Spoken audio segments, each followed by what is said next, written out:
Alright. I think the stream is live and ready to go. Either that or completely messed something up and we are somehow forgetting something.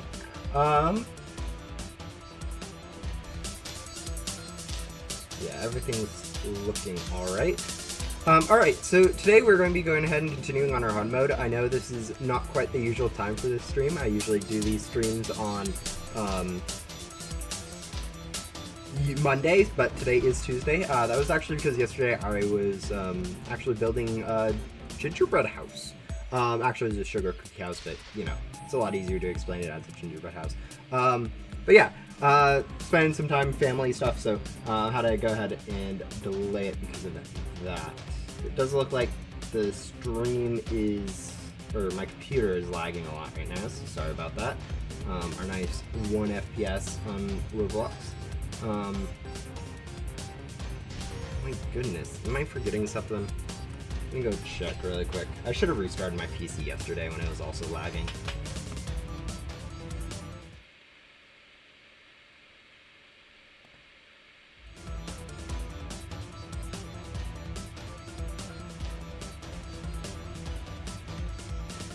This is a really bad lag. I'm gonna go close like a billion stuff that's probably still open.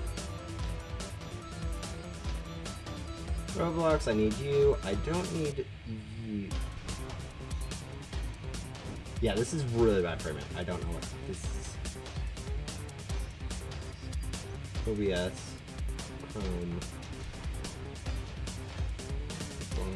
Kind of need Google Chrome open.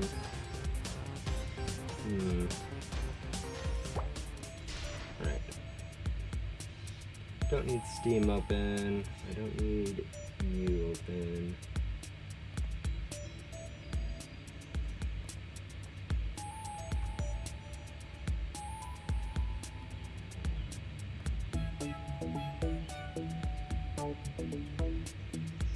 Alright. Hopefully that helps a little bit.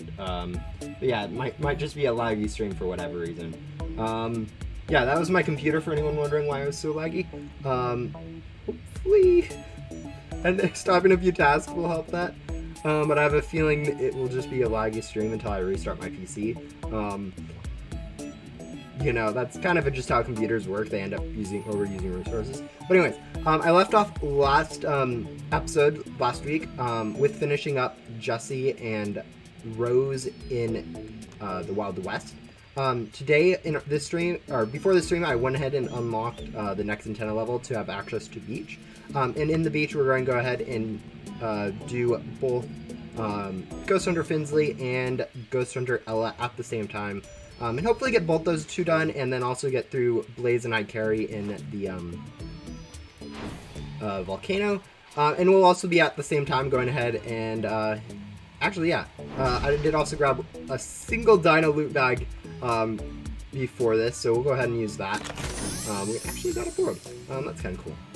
But yeah, I think the stream's working fine. Haven't seen any lag spikes. Webcam's working. Yeah, OBS seems to be working fine now. There does seem to be a little bit of inputting. But yeah, we're going to go ahead and start with Finsley and Ella now. Hopefully, like, Jesse and Rose, the quests line up pretty nicely. So we can be able to double dip on our quest requirements, which should just be really helpful. And now that we do have the magnet, we are going to be able to collect items a little bit more efficiently. Ideally, we do get done with Finsley, and then be able to use those triple streams to back and ghost even better. Anyways, yeah, we're hopefully just going to go through the quest line, hopefully not spend too much time on 1 FPS and 999 milliseconds ping, but, you know, it is whatever it's going to be, I guess.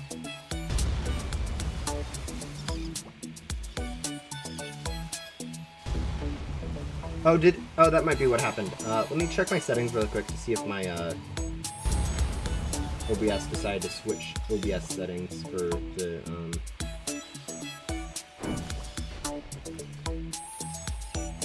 I have a feeling my OBS decided to start using some software instead of the hardware for video encoding, which would definitely explain a lot of these issues if it's using software for literally everything.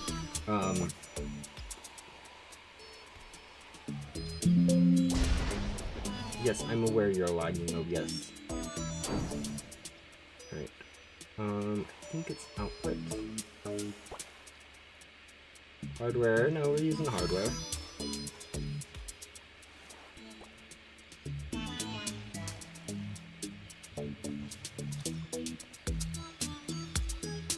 Alright, we'll turn down the output a little bit.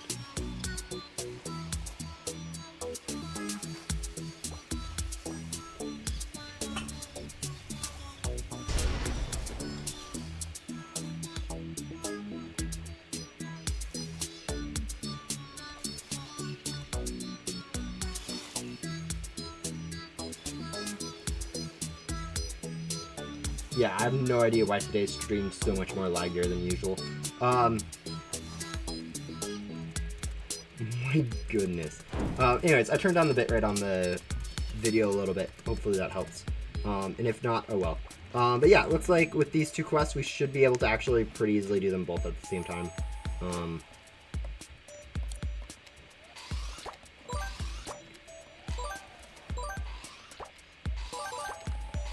But yeah, this like the early part of this rebirth is when we do start to regret the decision of going for Ghostly Vision instead of going for the Master Hunter. Because with Master Hunter, we'd be able to like vacuum basically ghosts 3 times faster. It's more like 2 times faster just because you're basically able to start one while you're finishing up the vacuum. Because as is, I can only go ahead and vacuum 1 ghost at a time.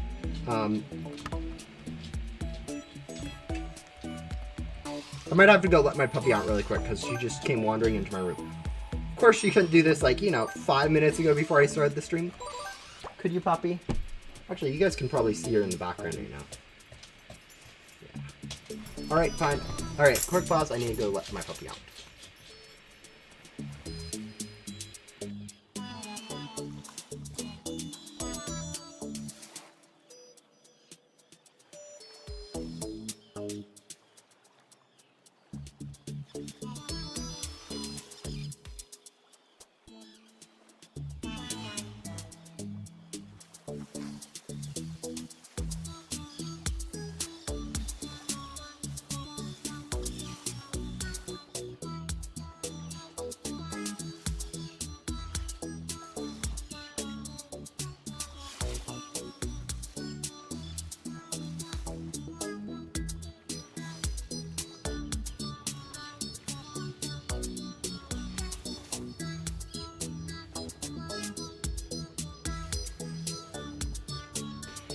Alright, now I'm back.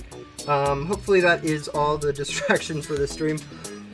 Still looks like my computer is completely overheating. I really should have just restarted it before this. Anyways, yeah, let's just go ahead and continue getting through these quests. This is such a scuffed stream. Yeah, also, I don't think there will be a stream next week at all. Christmas is on Monday, so definitely not streaming then. And the day after Christmas, I think I'm not going to be streaming either, so sorry for anyone who is a fan of these weekly streams. Tomorrow is going to be a no stream for it. After that, actually starting into the new year, that would be what? New Year's Day for that Monday? Might be a little tired then, so might just be delayed an hour start. Yeah, I don't know. Probably Monday again. Or Tuesday again. So it's probably going to be this stream's going to be on Tuesday. We're not going to have any stream next week. And then again, it'll be on Tuesday. And then we'll be back to our regular Monday streams. Would be my guess on the schedule. For the streams. So for anyone keeping track now and will just like, you know, whenever they see a stream for me, go ahead and join it rather than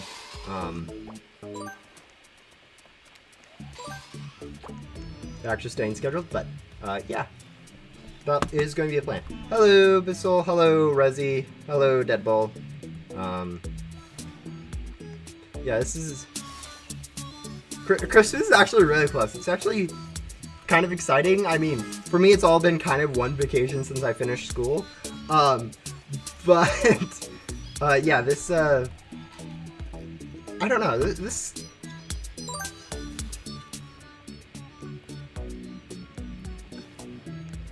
I don't know. It's actually being pretty good end of the year. Especially since I don't know if I have said this before. My birthday's around this time, not like nearish. It's like slightly after Christmas. I'm not going to say the exact date, whatever. Yeah. So always this time of year is kind of interesting. When you have a birthday like super close to Christmas, it makes it like double as good. As long as it's like not on Christmas. I know on Christmas kind of Christmas overshadows your birthday in some respects for everyone else.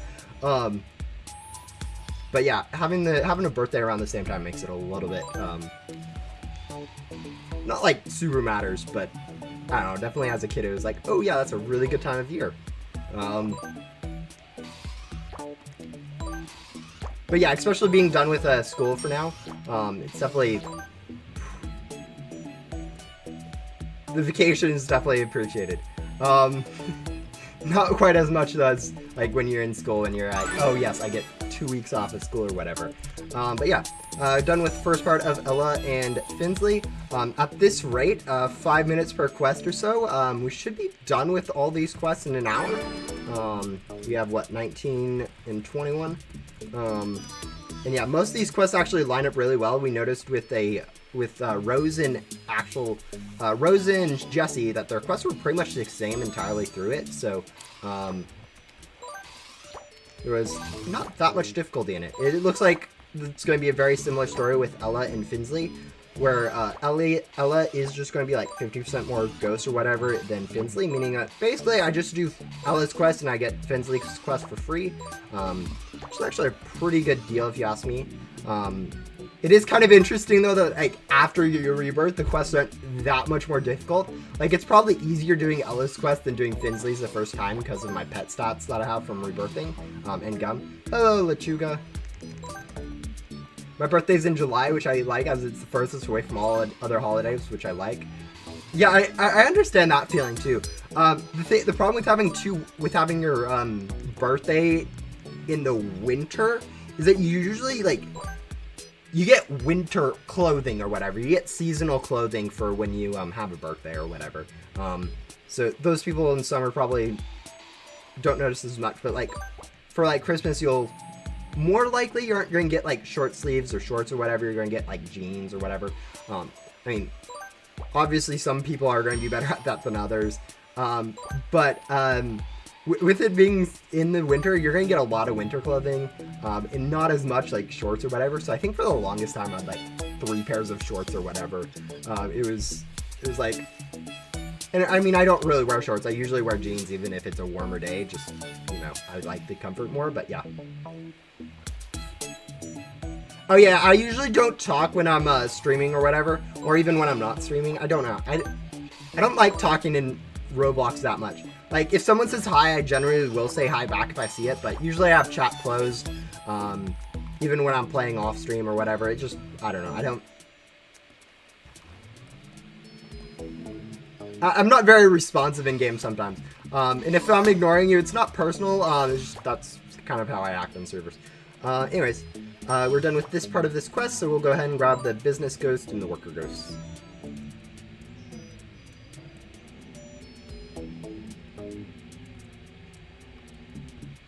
The funny thing about, like, you say July is the first away from all other holidays. America, we have July 4th of July or whatever, Independence Day, which is, you know, it's not a big holiday. It's more of just, oh, we have a summer holiday, amazing, and so people go wild or whatever. I feel like that's more of it than anything else. Like, there's just an excuse to have a nice holiday in the middle of summer. But yeah, it's definitely like this season is really weird, especially like Ghost Simulator, for instance. Pretty much it literally goes from Halloween into Thanksgiving into Christmas and then like a few years ago we went into anniversary and 100th update event, so it was even more just cram-packed with events, which is kind of, it makes the year very lopsided when we have like Easter as that one holiday that isn't in this time block, where it's just, this time block's just event after event after event, which can get kind of boring really quick. But yeah, Merry early Christmas, everyone. Yeah, this is pretty much the last stream or content I plan to do before Christmas. I might do another stream, like, you know, Thursday, Friday, maybe grinding some towers, maybe actually completing quests. I don't know. I haven't figured out which one of those I want to do on stream.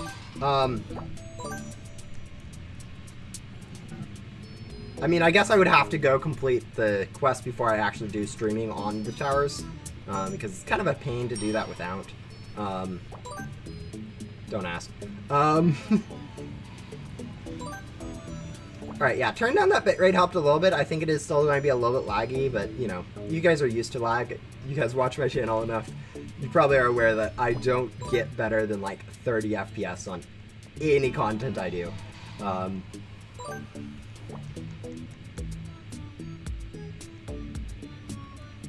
But yeah, for whatever reason, even though this Christmas is like basically a direct copy of last year's Christmas, which, I mean, makes sense if you guys are following Bloxbyte at all. They had a developer who was leaving, probably just moving on from Ghost Simulator, developed the last bit of Thanksgiving, and then was leaving. So basically they've been looking for, or working on hiring, I guess, new developer for Ghost Simulator, and actually for Sentinel it looks like too. So basically Royal, the old developer of, Adam Guru7, the old developer of Ghost Sim whatever, that's been working mainly on Sentinel, had to come back and just basically push in the old update for Christmas to make sure it was all, add all the new quests and whatever. So we didn't get as much new content as last year.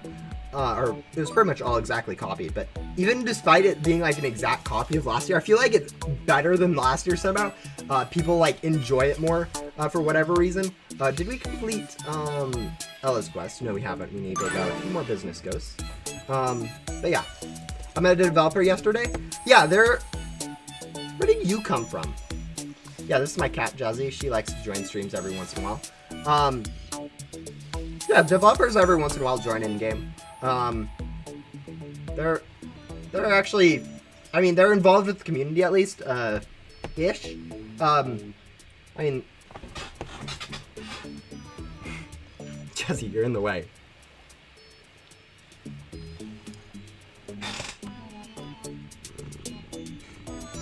Hello. Why is the particle accelerator permanent? It is not permanent. The particle accelerator is not a permanent perk. We got it on our last rebirth. We don't have it at the moment. So yeah, it's...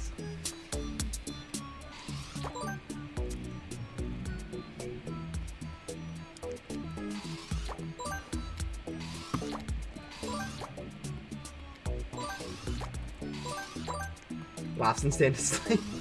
yeah. That's definitely one of the things about glitching into towers and whatnot. Yeah, quests are optional to do the Christmas tower. Anyways, yeah, it is my cat. She might interrupt the stream a little bit more. She's debating on it. She's okay. Webcam's here. She's like literally right over here, looking at me at the same time.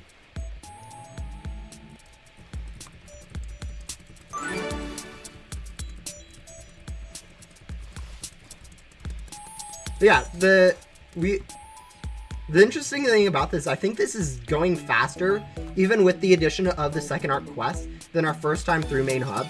Oh, we're needing to do bosses. And I think this boss, I don't know, between Finsley and Ella, I don't know if both of them allow the Ghostly Vision bosses. I have a feeling Finsley doesn't, and I don't know if Ella does. Oh, we don't have the heavy armor yet. Then what's right next? That is the gum hotkey. So that's me allowing to use any gum with just pressing T or whatever.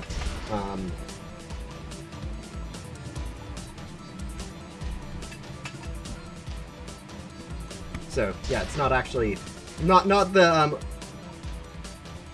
overcharge or particle accelerator. Anyway, there goes my cat.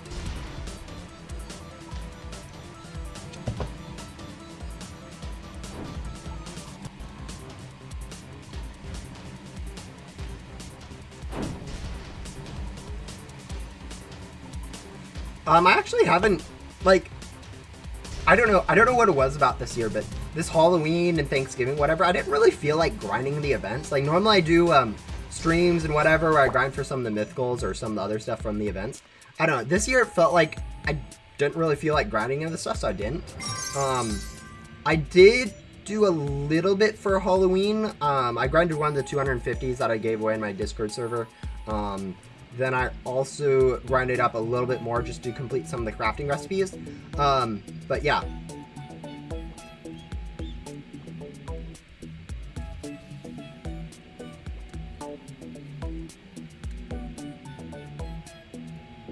Alright, let's go see if there is a... I don't think this counts. I think we're just going to have to go ahead and server hop to go ahead and find the bosses that we need. Or maybe just join a private server multiple times to go ahead and refresh that boss timer.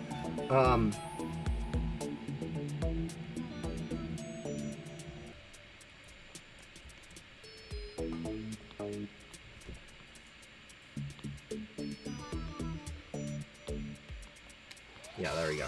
Hopefully this counts for at least Ella. The thing is, like, I'm fairly sure it does not count for Finsley. I don't know whether it counts for Ella. And if it counts for Ella, that means we only need to do one more boss, which is... It really doesn't matter if this counts for Finsley. Like, even if it does, we just complete Finsley one boss early and we still have to do all of Ella's. But yeah. I know all the perks in Backdoor. What's your favorite and least favorite? I really love the jetpack. Having more mobility like that, it added so much to the hoverboard. You're able to infinitely fly, which is kind of cool. But it just adds a lot of mobility that you are missing with the hoverboard. Like, the hoverboard allows you a lot of horizontal movement, and then the way it combines with, like, the jetpack is so nice. Beautiful perk.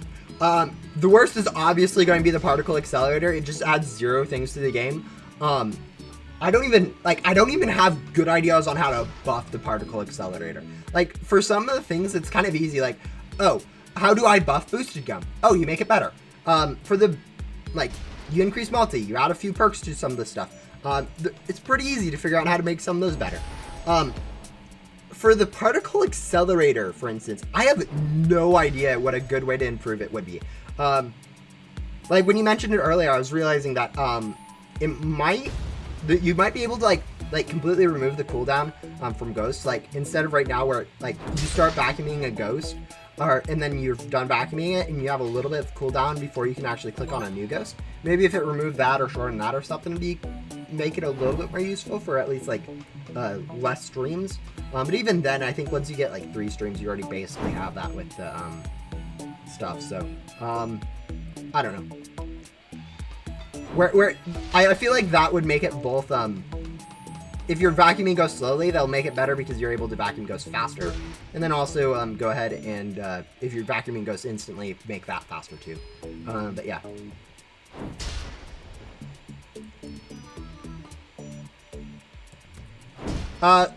Boss music. Might be decent. But yeah, most of the music in Ghost Simulator is kind of repetitive. It is a simulator, so it can get away with very basic behind-the-scenes music. But yeah, some of the like final boss music or other mega bosses or even the normal boss sound would actually be probably decent for what you're looking for. That's the most intense stuff I know about. Like, generally speaking, it's not that intense. I'd also say Overcharge from Roan as well. Overcharge from Roan's actually like an underrated perk.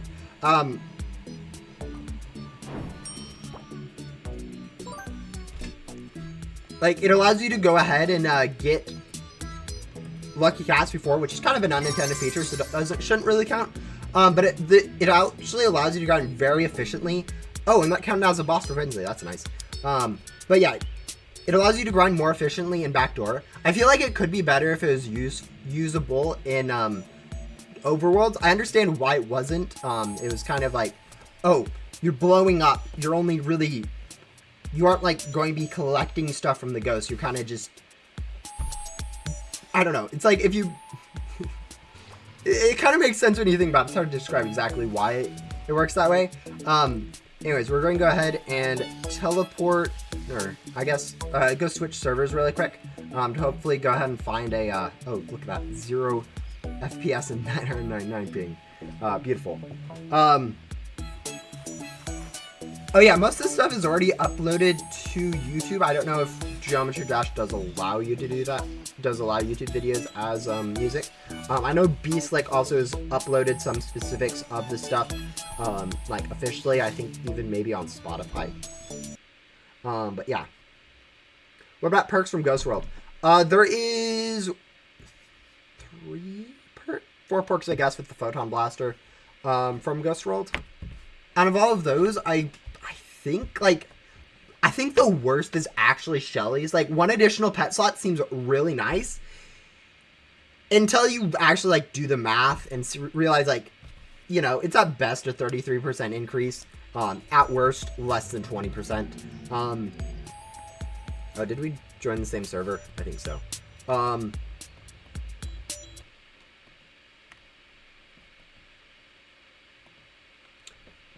It's not as great as other stuff. I think one of the most like quality of life ones, the heavy armor is really good. Being able to move faster from Yoko is, I don't know, meh. It's probably mid-ish. And the Photon Blaster is more of just unlocking mega bosses more than anything. It's pretty much useless in every other aspect, so it's not like really a new perk. It's just kind of goes along with having a mega boss.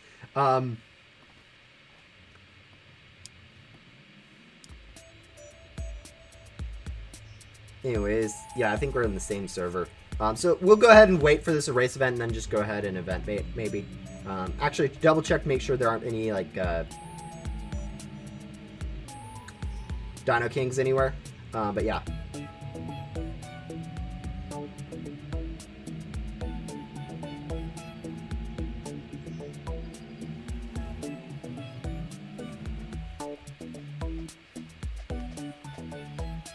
Yeah, I'm not super aware of how Geometry Dash works on terms of music.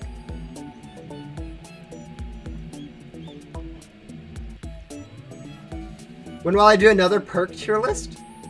I don't know. Not much has changed since the last one. Maybe I'll do one if I haven't ever really done a perk tier list, I guess. I've done a Game Pass tier list and like an NPC tier list, but I don't know. It's kind of hard to separate perks from the quests they do. So yeah. Hello, joined.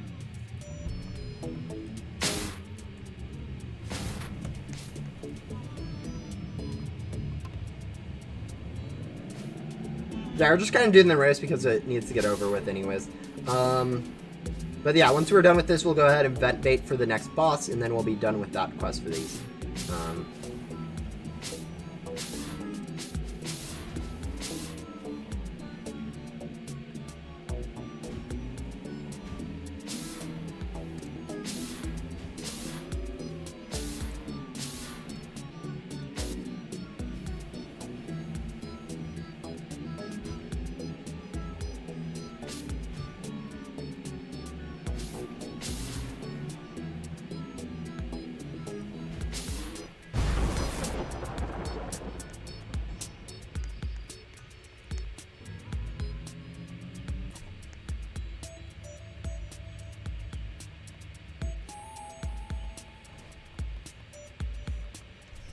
But yeah, basically the best perks are generally the ones that are actually, like, quality of life based.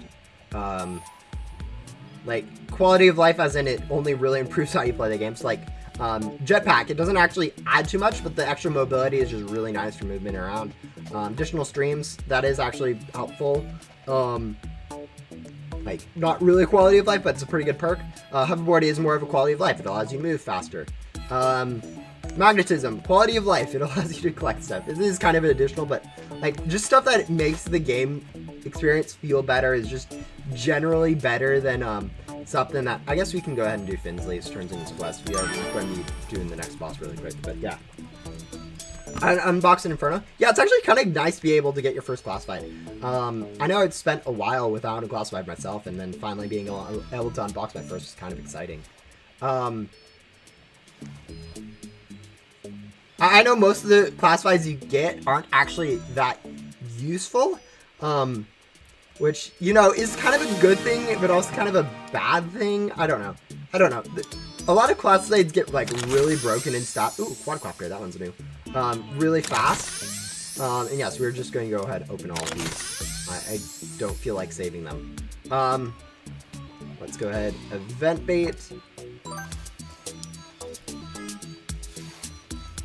But yeah.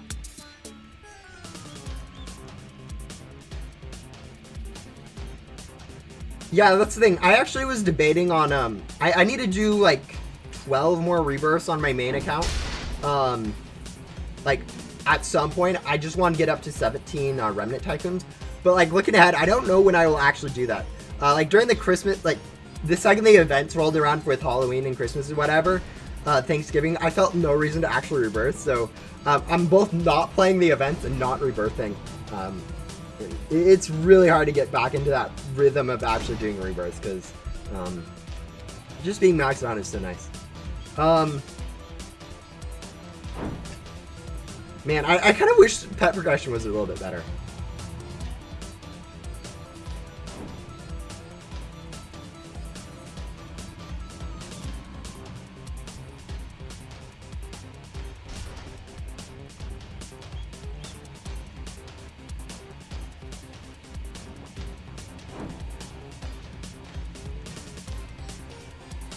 But, like, really, like, on this account, pet progression's actually been decent. We've been moving up quite a bit through pet stuff. But for, like, an actual player, like, you look at, like, what, like, the best pets you can get stat-wise, and it's actually kind of bland. You have code pets, and then you jump to, like, lucky cats, and then you jump to Cosmic Wing. I don't think that's the path for most people. I think most people actually follow a slightly better path. But... like, starting off, it's, like, super slow with pet stat-wise, and then it just remains slow through your first rebirth. And then, I don't know, it just takes too long to upgrade your pets.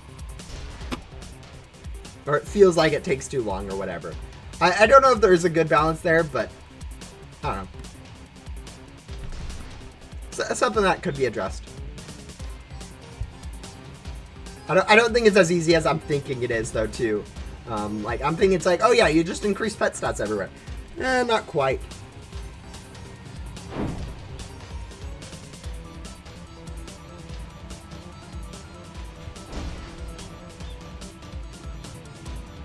Oh, you already got a mythical from the Christmas event? Yeah, I don't know if I'll probably be grinding for at least one of the mythicals.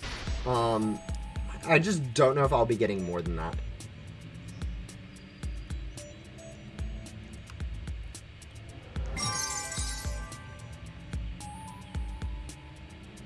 Alright, that means we are done with Ella, so we'll go ahead and turn that quest in.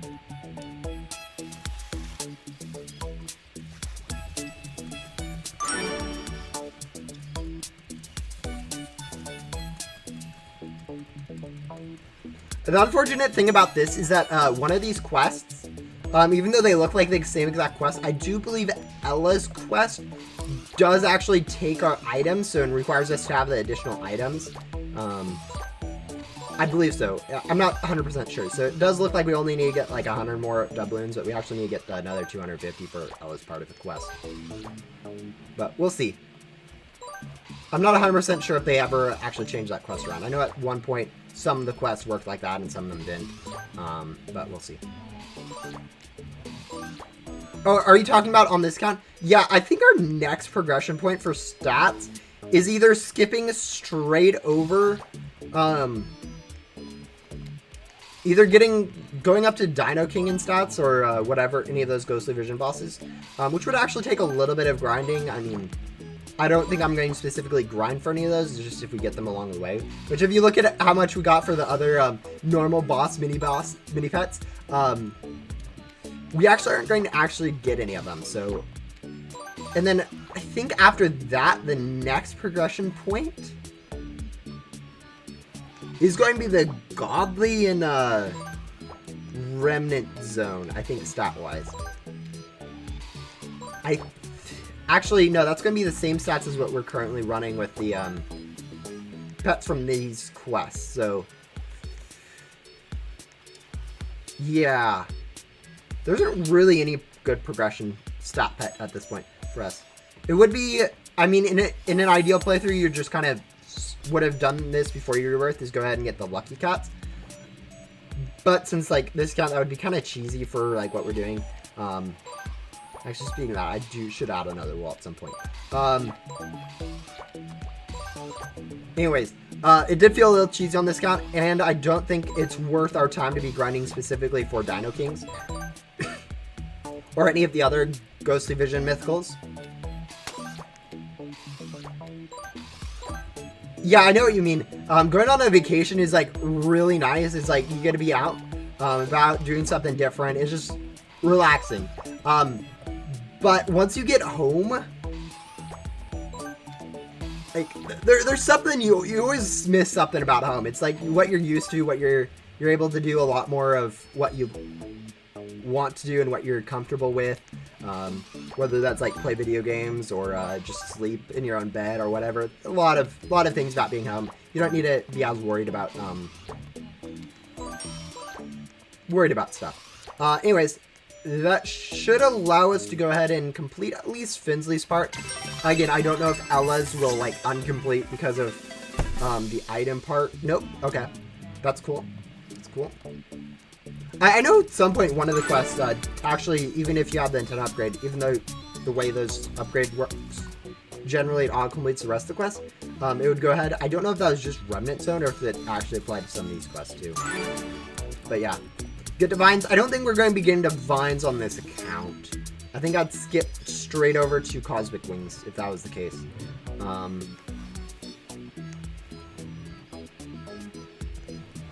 Anyways.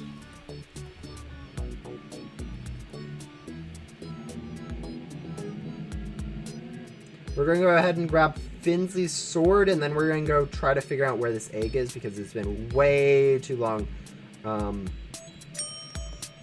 Yeah, this egg might take a little bit of time for us to go find. Actually, no, it's underneath the bridge. Underneath the bridge going to Block City. That I remember.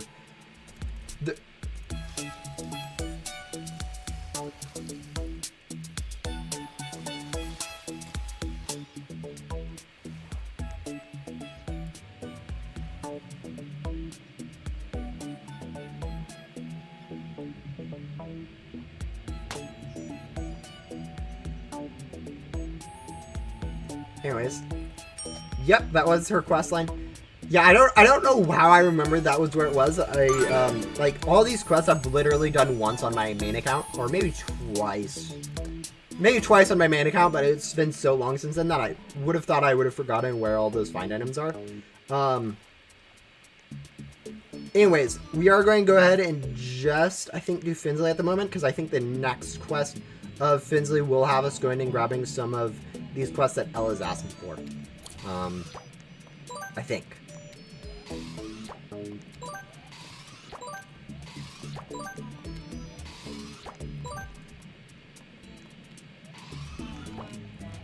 Yeah, sandstorms are a really good pet. It used to be like really easy to get sandstorms. Or maybe not really easy, is the wrong way. But it used to be a lot easier to get sandstorms, so a lot of people actually got them for when they were easier to get. Now though that they're like a little bit harder to get, it's actually kind of nice to have them. And hard to progress up to like Sunspot or whatever. I know that's kind of the case for me. I'm still able to, if I wanted to, grind for a sandstorm or Sunspot. Just I don't feel like it most of the time. But yeah.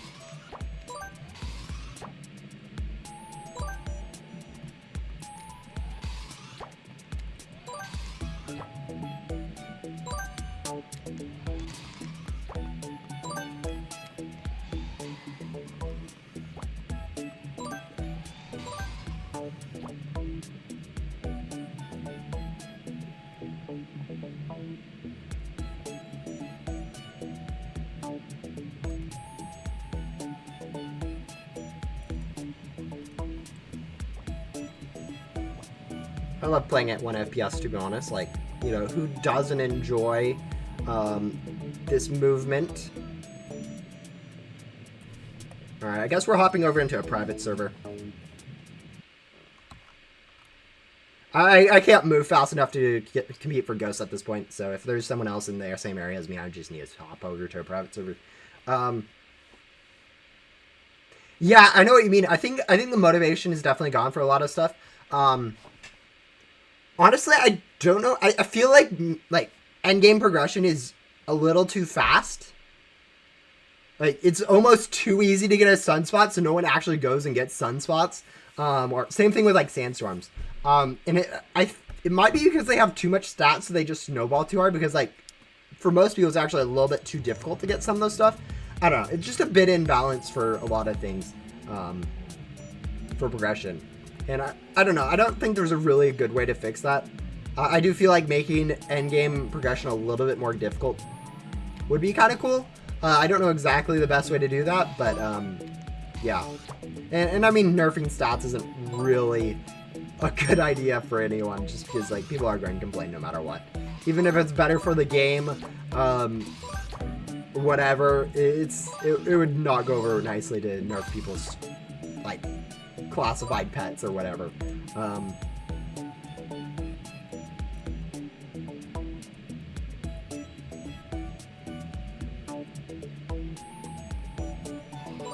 Alright, there we go. Now, if I remember correctly, the next quest should have us grabbing some ghosts. Yes, paper bags and scientists, so,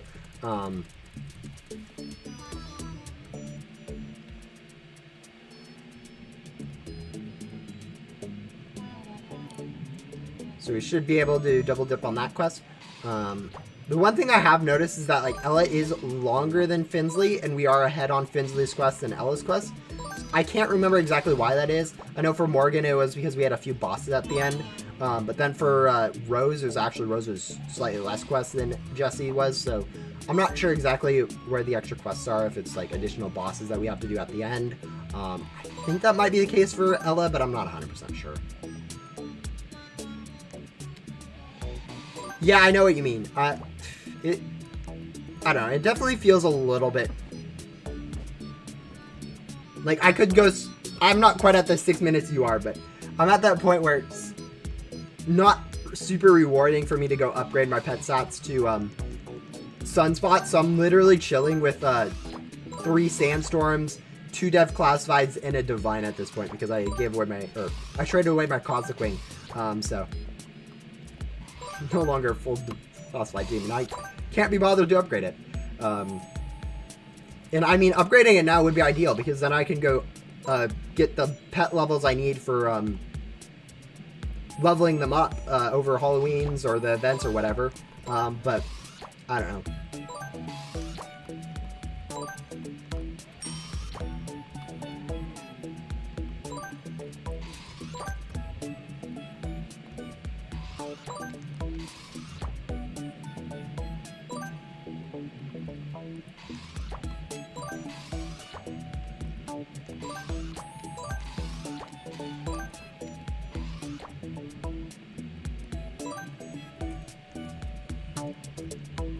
Anyways, okay, it's been about 45 minutes, and we've gotten through about a third of these quests. I was thinking about going ahead and trying to get up through the rest of Main Hub today and get into Ghost World. I was thinking about it, like, it is only like 4 antenna levels or whatever that we need to upgrade through, but we do have to do Blaze, High Carry, Long Luna, and also the 2 quests we're working on right now, and I don't think it's quite possible for us to get all of those done. I think we're going to end up about halfway through Luna, Blaze, and High Carry, since we'll probably start doing all those at the same time since they all unlock at antenna level 10.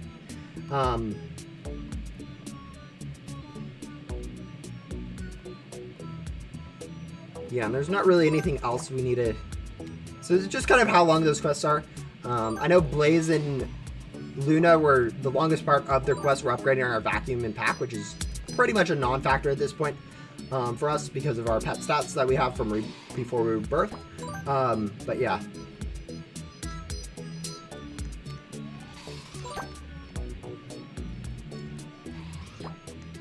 Yeah, I think leveling up pets like that, the best way to really level up pets is to do it as a side part of whatever you're grinding.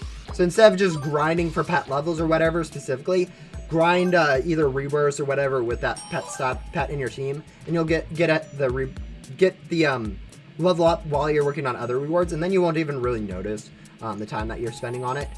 I personally think that's the best way to do it, but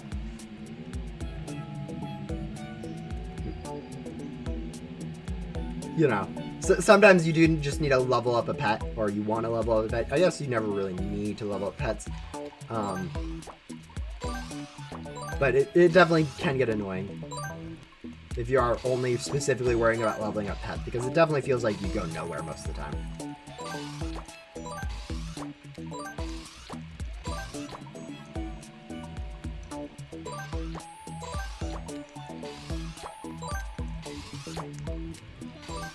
Anyways, we need 40 of these ghosts, I think, for Ella's quest. Yeah, 40 of each ghost for Ella's quest.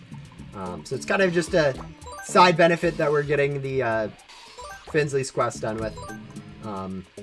Honestly, I think this will actually pick up pace-wise for this account once we do get the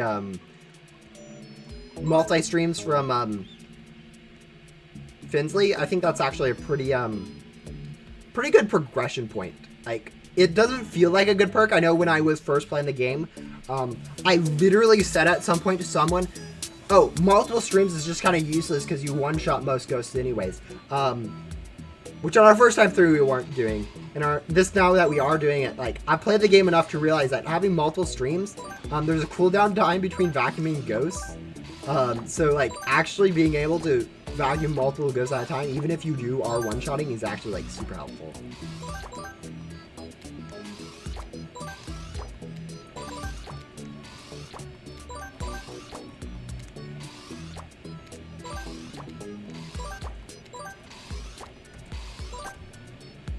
Actually, there's a lot of things like that I've said in the past that are like completely incorrect. I know one example of that is I used to think before I got double boss drops on my, like, you know, before rebirths were added 2020 or whatever, that item drops are actually additive with the loot gum, which would have made sense, you know.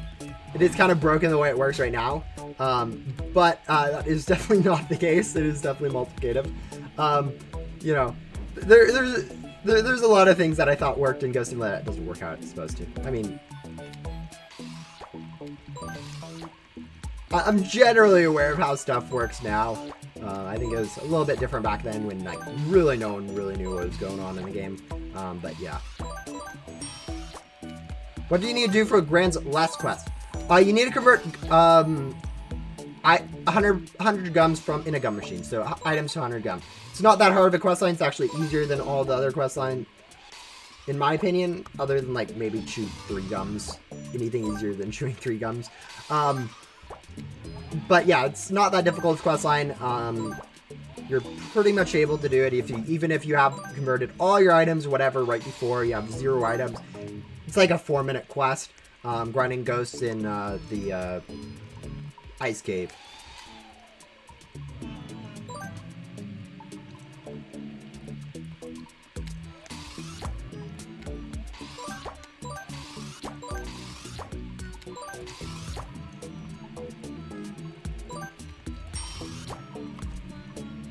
It's pretty similar to Yuu's last quest, where it is just kind of a completional quest to have something a little bit different,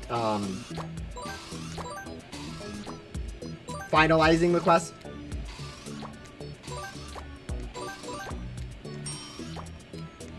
Alright, done with Finsley's part. Now we just need to vacuum 20 more of these Santis ghosts.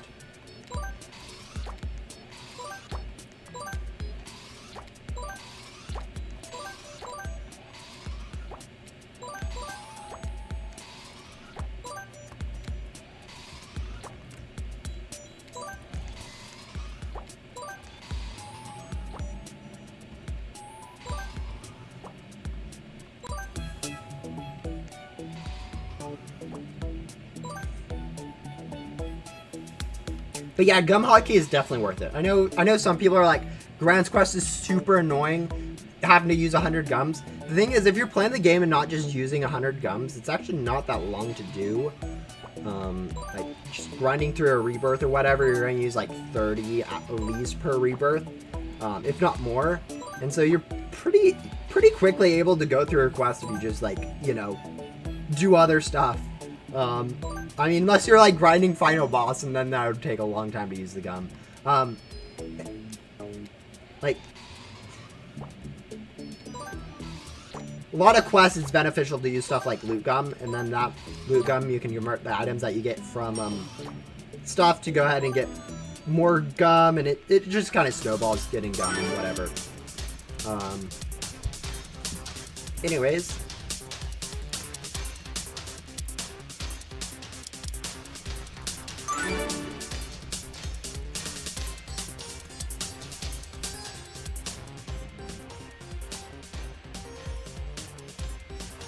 Yeah. Not all my streams are people able to make it to. I know, honestly, I stream at kind of a really poor time for a lot of people.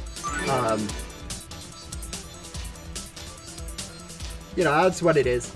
It's nice to have you guys, but half the point of these streams is more of me to have fun than anything else. I don't really care if no one's watching.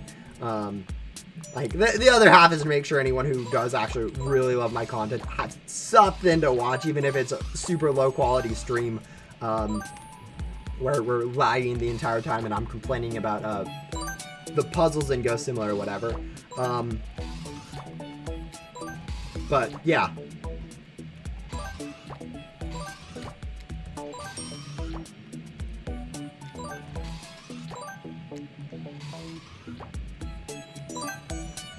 But yeah, no, we have actually managed since episode 17 go ahead and get a rebirth.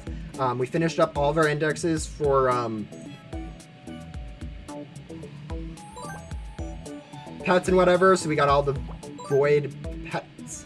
We completed every single quest in the game that we had access to, including you and no, not you. You, Cheshire, Gramps, and Archie. The puzzle quests were actually not bad. I think it took us, like, out of all those quests, you was definitely the longest since races and whatever. I burned so much event bait for that, but Cheshire wasn't that bad. I know a lot of people have been complaining about Cheshire as a quest line. Like, even on this account with free-to-play, it was not that difficult to go ahead and get the items. I mean, it did take a while, but it was, like, an hour at the most, which is, you know, still better than literally any other progression quest at this point in the game. But, yeah. But yeah, we went ahead and rebirthed. We got the Ghostly Vision perk for the extra bosses, which means that we can go ahead and do boss quests a little bit easier on the second time through, which is mainly going to be helpful for Yoko. It did come in a little bit of help for Ella's quest and Finsley's, I guess, since we did do a boss for that. But also just getting those loot bags and whatever allows us to potentially get better stat pets. Not that we probably will be getting them, but it does open up the potential for some pretty good stat pets if we can get lucky.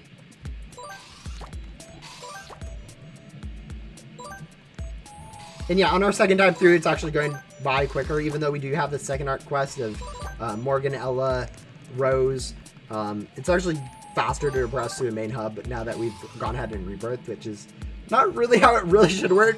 I mean, in some respects, yes, it should work that way, because areas are new, but like the quests that you unlock should add a bit more difficulty and should make it, in my opinion, at least as difficult as the first time through the area, just because like by the time people get here, they're looking for a little bit of a struggle, and we're kind of playing through the quests how they're meant to be played, whereas most people would go ahead and go through these quests just, you know, once they're maxed out, which makes it even easier because you don't have any of that like pet progression. But yeah, I already know doing King is going to be somewhat of a pain. Oh yeah, I don't know, I've heard people have really struggled with King. I'm not expecting it to be that difficult. We will have a few crate keys that we can use on the last crate. But even like,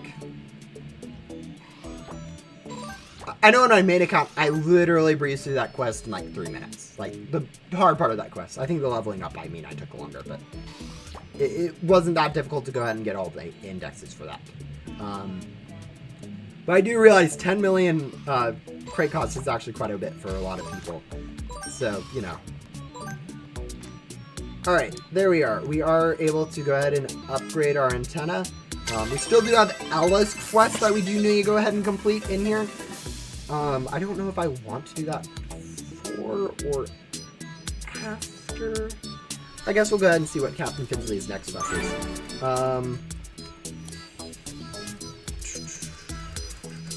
What about Queen? Queen's quest, progressing through Remnant World, it's not really going to be too much about the quests. I know upgrading the antennas is more of the difficult part through those ones. But yeah, most of those quests are pretty useless. It would be kind of nice if they had perks, but I understand, like, it's kind of hard to add perks into the game. There's not that many good perk ideas left for the game. Like, even, like, around the, like, when they were adding Gum Hotkey, for instance, the devs were literally asking people for new perk ideas around then. So, I don't know, for the last year and a half or 2 years or whatever, it's been kind of low on new perk ideas.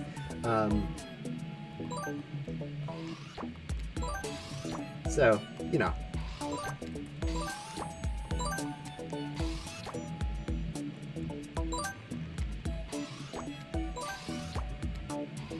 Honestly, the reason why those quests are so much of a pain is just because of the progression. Same thing with, like, Billy. The reason why Billy is such an annoying quest is because of how hard it is to progress in your antenna levels, more than, like, the actual quest itself. Like, you compare Billy and Riley, which Billy is considered a really difficult quest line.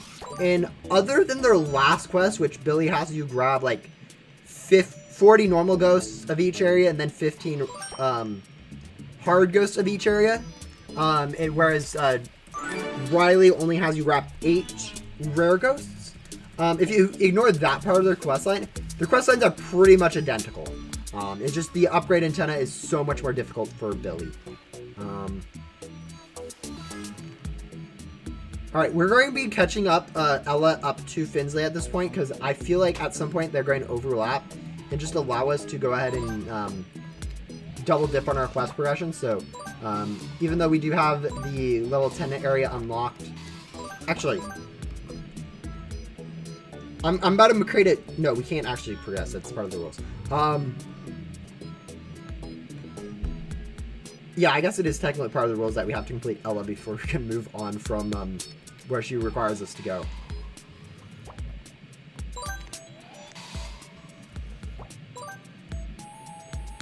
Yeah, I don't think I know they have been trying to push the routes or whatever. I've been calling them areas, so the first area, second area, third area, and then you have the main area with the first biome. It's kind of what I do. I also call it area expansions or whatever. It's very hard to get, like, good terminology. I agree with the routes. The routes doesn't really feel true to, like, what this stuff is. But yeah.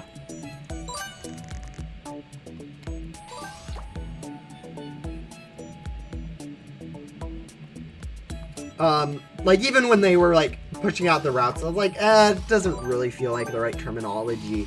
I was calling it, yeah. I don't know.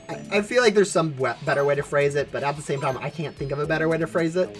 And I mean, once it's out, we all just ignore it anyways. But there definitely should be a word for that set of 3 areas and bonus biome that always comes in, like, blocked by a quest or whatever, where a quest covers all 4 of those areas. There should be a word for that. I just don't know what it is. And I know that was what they're trying with route. I just don't think route was, like, quite correct. I think part of it's, like, route feels like it's like a straight line for whatever reason, even though it's more of a blob than a straight line. Both, like, physically, but also in how you, like, go through it. I don't know. That's how I think about it. It's more of a blob in a route. It kind of has the idea of a straight line, and, you know, all of this is, like, just how I think more than anything else on why I disagree with it, not just because it's incorrect, but whatever. But yeah.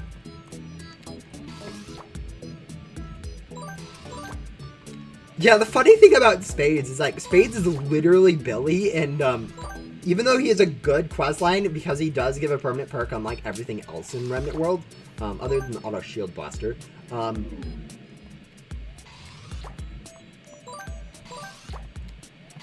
It's literally one of the worst quest lines. Like, the perk it gives, like, Jetpack, it is a cool perk. I don't think anyone really uses the or the, sorry, not the Jetpack. The Glider. Parachute. No one really uses that perk. So, like, you have Billy, where he has this useless perk in the main part of the game, in Backdoor. And then he has another useless perk in Remnant Zone. And, like, the parachute isn't as bad, but it's still pretty much useless. But yeah. Oh yeah, Jack is a really good quest line. The ability to skip get a permanent magnet so you don't ever have to do that again is just, especially for like rebirths and whatever. Just being able to auto collect all the items actually saves quite a bit of time on rebirths. I think prior to Jack being added, times were like 2:30 or whatever, and then after it's like 2:15, I heard, which is not all entirely because of the magnet ability, but it kind of shows just how powerful just being able to auto collect items is. But yeah.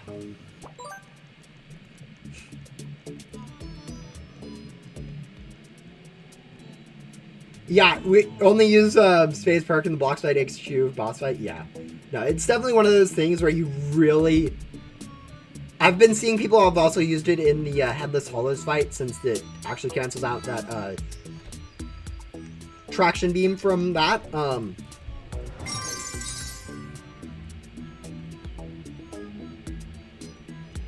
But yeah, it's one of those perks where it's just kind of a not as useful as really maybe it could have been, or it's like Jetpack. And so really the only benefit is it doesn't get taken away when you rebirth or whatever, or when you go into that final boss fight, as you said.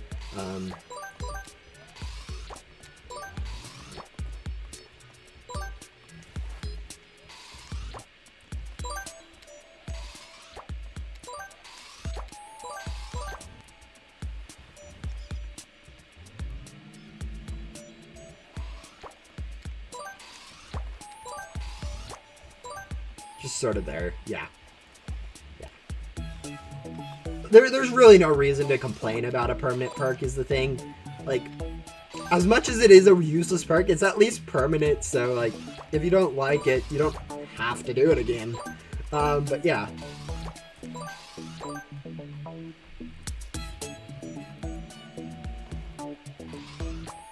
Honestly, a lot of the quests in Main Hub do need to be easier. Like Jesse, for instance, is actually a pretty difficult quest. I felt it on playing through my first time. I didn't feel it as much on this play through after rebirthing, but definitely on your first life, it's really slow to get through.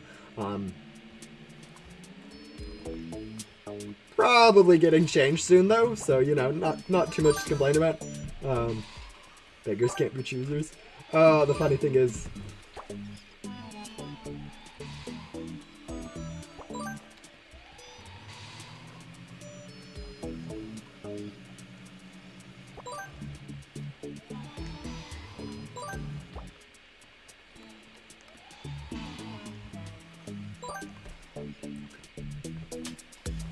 also, like, I know I just said, like, permanent stuff. Like, Shelly's, like, was made permanent recently, so the horrible quest that you have to do to get Shelly's perk, you no longer have to redo or whatever. And I understand why people were asking for that. She's a pain of a quest, but it feels like it should still be a quest that resets. They should just... or the quest should just be made easier. I should say they. That's... I don't know.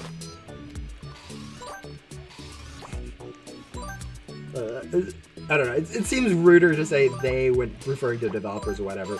When, like, yeah, they'd be the ones making the change. But just saying making the change, I don't know. Definitely a better way of phrasing it. But yeah, if the quest was just, you know, not permanent, but was a lot easier, like, instead of taking 3.5 hours or 4 hours for a new player, it took only, like, you know, an hour or whatever. And then, you know, it didn't have as annoying of ghost collection. I feel like our people would be a lot better, a lot more fine with the fact that Shelly reset.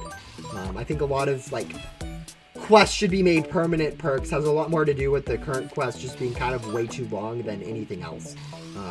I know there's been like this whole ever since they added Rebirths with Master Hunter and whatever with that 2 additional streams that was basically a permanent Finsley, even though they add together.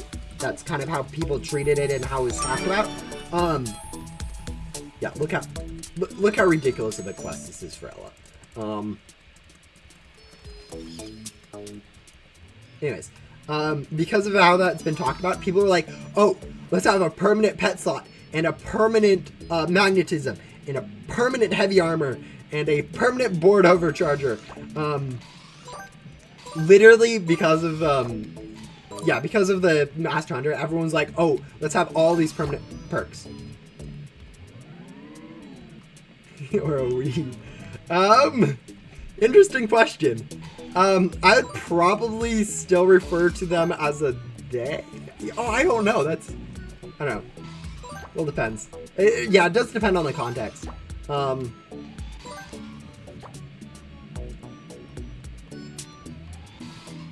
If I became a developer, I'd probably be referring to it as I don't know.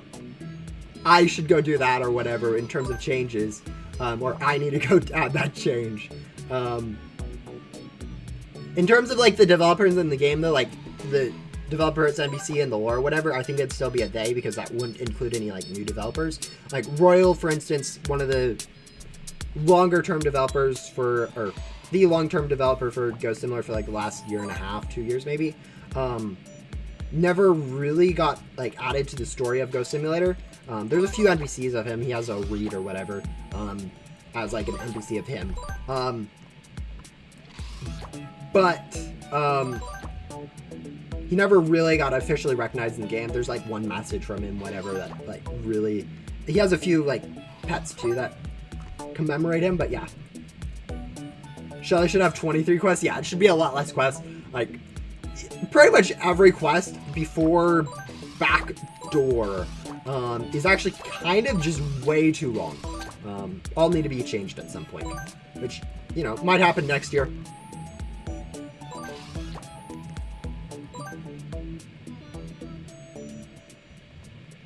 Not gonna lie, sooner or later, Ghost Sim will become an old memory. Yeah, at some point everything dies. Like, that's just kind of the fact of life. You know, that's how things work. But yeah, you know, it could last a lot longer than it has. Like,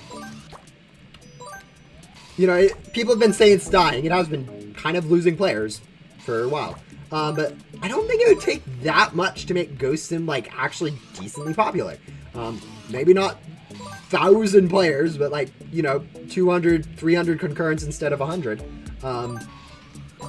Wouldn't be too hard because like it has the decent amount of inflow of new players. It's just, it's really hard to keep those new players, and it has a really strong player base of people that do want to keep the game alive, and so they play it quite a bit. It's just making sure you balance all this stuff to you know, make it easier to get. But yeah.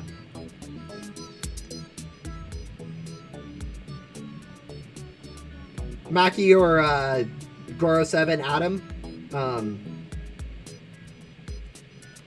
Yeah, currently they're actually hiring new developers for Ghost, or they're working on, actually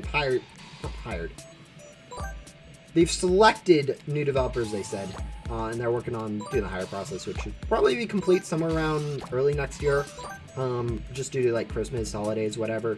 Not sure on the exact time frame, but yeah. Current 2 devs? Yeah. Yeah, that'd be Goro7/Adam. They're the same person.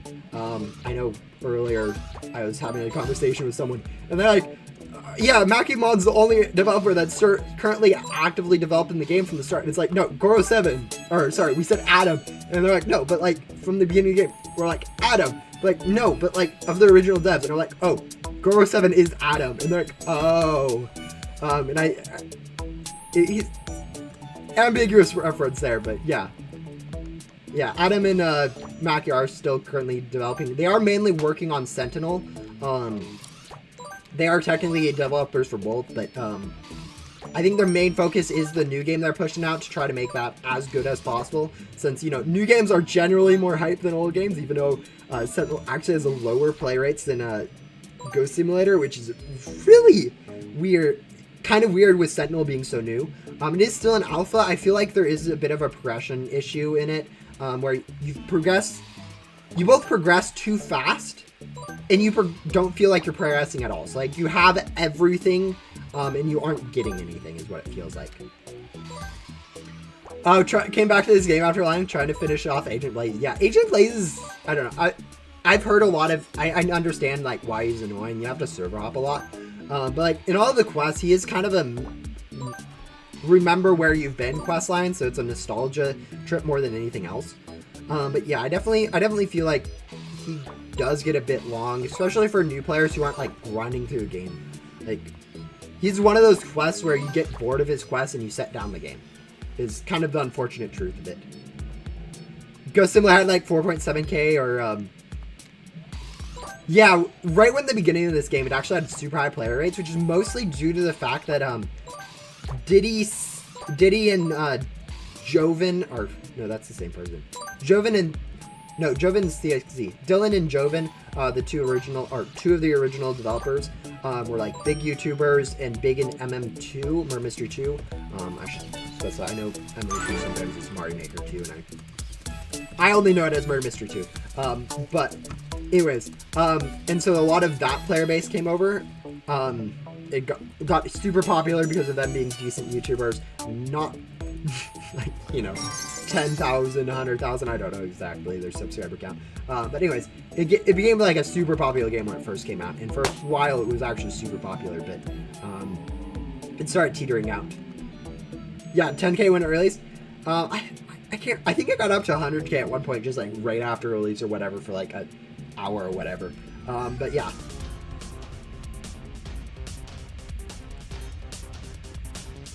Oh yes, yeah, the Yoko requirement for Blaze, yeah, that's I don't know. I think there's way too many requirements. I don't think there's too many requirements. I think the requirements that there are in Ghost Simulator, like I think Yoko for Blaze and whatever, it isn't obvious enough that that will be required. I don't know how to make that more obvious. But I definitely feel like there's a little bit there. I think the same thing with like Gatekeeper. Ghost World's kind of a pain because you have no idea how to upgrade your antenna. If it was more obvious how you upgrade your antenna from Ghost World, I think Ghost World progression would be a little bit better. But yeah, I think there's a lot of stuff like that where it's like not obvious to players how they progress or what's required to do what, or stuff like that, where it's just super inconvenient for players to figure out what they need to do in the game, which is kind of what YouTube videos can kind of solve. I've tried to make walkthroughs of the game, whatever, show people like, oh, this is how you progress through this area. Never got super popular, and I understand why. Like, no one really searches up a YouTube video for how do I play this game. They generally just play the game or whatever. They either watch videos on how to get like the super difficult stuff that's easy to figure out what you need. It's like how you get data link, would be a Google search term that people probably search for YouTube for Ghost Simulator. But yeah. Yeah, I remember the spike. Yes, a lot of people, like all the big YouTubers, played the game. New games always have that. Like Pet Simulator 99, we're seeing that right now, I think. Where it's a huge spike in players, it's a new game, people are super excited about the new game. But eventually it'll become the point where all the easy progression is done. And so it's only like the difficult progression that is left, and that really kills off a lot of players. But yeah. Yeah, I definitely understand that nostalgia of like, oh, game back when it was super simple, just main hub, super simple, super fun, whatever. It was a lot easier back, not even easier, it was just a lot, I don't know. Simpler games are funner. It's just kind of a fact. And so like keeping a game alive for super long can be kind of difficult.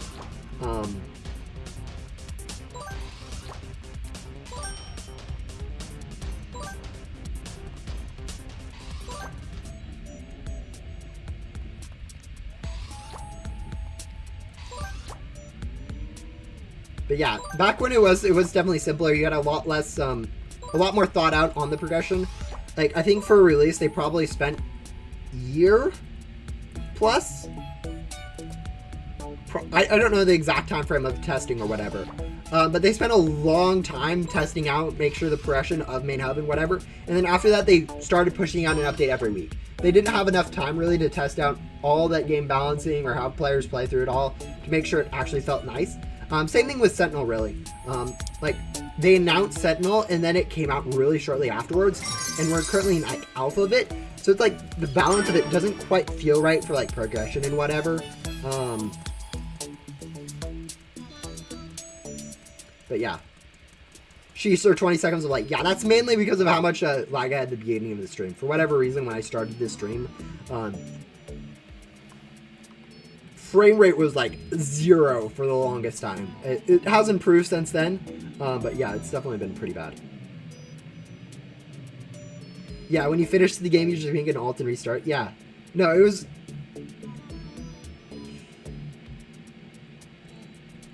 I don't know. I personally feel like the main reason why it doesn't feel like that anymore is because none of that stuff, early stuff, was rebalanced. So it feels like you're drudging through literally the first, you know, hour of the game, and you're not seeing anything interesting for like the first, you know, 40 hours or something. You're in the game, you're seeing nothing new. And I feel like if that time was dropped down to like 20 hours or 15 hours, all that new stuff was just, you know, made easier or whatever, or early stuff. I feel like that'd make the game better, but you know, maybe it's something else that the game needs and not exactly that. Maybe it's not stuff being made easier. Maybe it's stuff being made more interesting or more rewarding, or there's a lot of different ways that this game could be taken that could arguably improve it, and I don't know which way is the right way, of course. Yeah, no, sometimes you crash before your data actually gets saved in Ghost Simulator with unboxing. Because it feels like you're doing a lot, but like what actually happens is the game freezes. It's like, I'm unable to do anything, and just crashes there and doesn't actually save anything, which is kind of unfortunate. Honestly, mass unboxing does kind of need to be fixed at some point, but yeah. I don't know, maybe a rebirth perk. I don't know, either one that you can select multiple times that gradually increases, or just one rebirth perk that gives you all the current, like, or gives you something similar to the current mass unbox strategy with auto clickers, and then patching out auto clickers at the same time, just to make the game, I don't know, feel better or whatever. But yeah.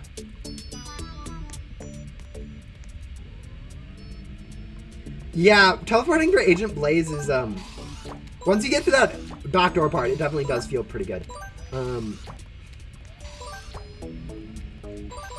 There's been one perk idea I've floated a few times as a suggestion, with like a journal that would take, like, allow you to pre-find those items. So you like touch the item beforehand, it gets added to a like journal or whatever, or scrapbook or whatever. And then now that it's in your scrapbook, like once you get another quest for that, it would auto-complete the quest, which I think would make it a lot better. Yeah, don't play it anymore. Yeah, Pet Simulator I think has that same gameplay loop, or a very, very weird gameplay loop where it really, it gets people hooked in the game for a really short period of time, like really hooked, and then it kind of just dumps or whatever.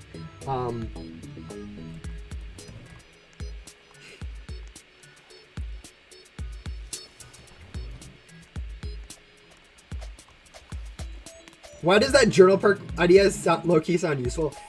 Yeah, I know. I felt like it'd be a really good perk in the game.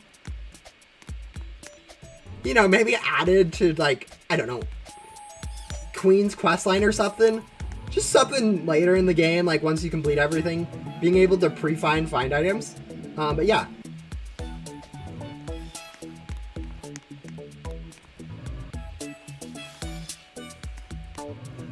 Okay. I thought that'd be a really great idea, where you increase the cost of the gems, but you allow people to unbox more at a time, where you just basically spend more gems to unbox faster. So it's a trade-off whether you want to spend more gems or your time or whatever. I thought that'd be a really good idea. But I actually played a game at one point that had that idea, and it didn't actually feel that great. I mean, maybe it was because it was balanced weirdly or whatever, and it was just a terrible game in general. But, like, it didn't feel the way I thought it would feel. So, I don't know. Oh, glitchy Lucky Gums does not work on loot bags or boss chests, or anything that it doesn't work on anything but the pet crates. So before you start spending a lot of Lucky Gum, it does not work on those things. Does not also work on dev chests or other, key chests like that. So yeah, there could be a bit of a, what's it called? Placebo effect with that, where you've done it before and it worked or whatever, you got something good. It doesn't actually really work.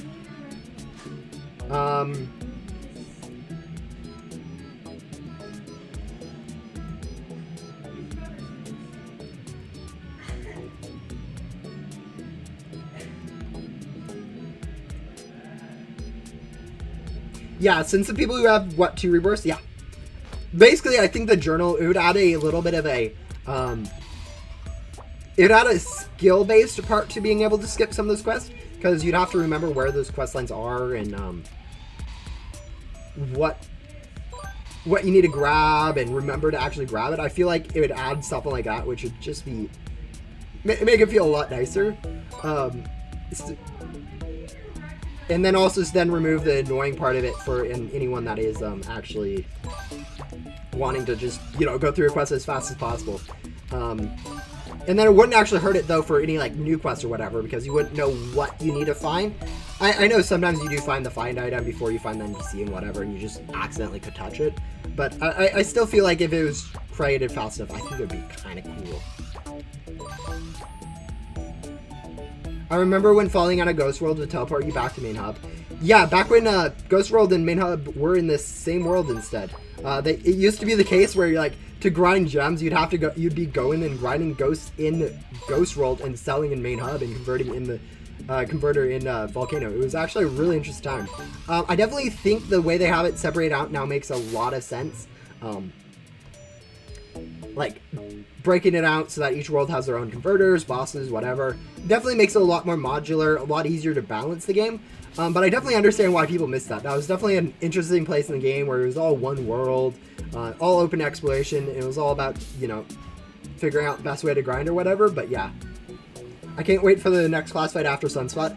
You know, maybe by this, I think the next class fight we are going to be getting is going to be the class fight in the Ghost World board crate, since we recently got that added in.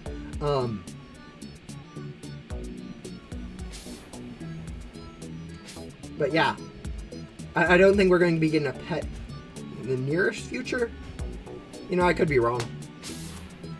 New developer could have different ideas on that. Wait, is Christmas event getting another update? I don't know if there's going to be a part 2 of the Christmas update.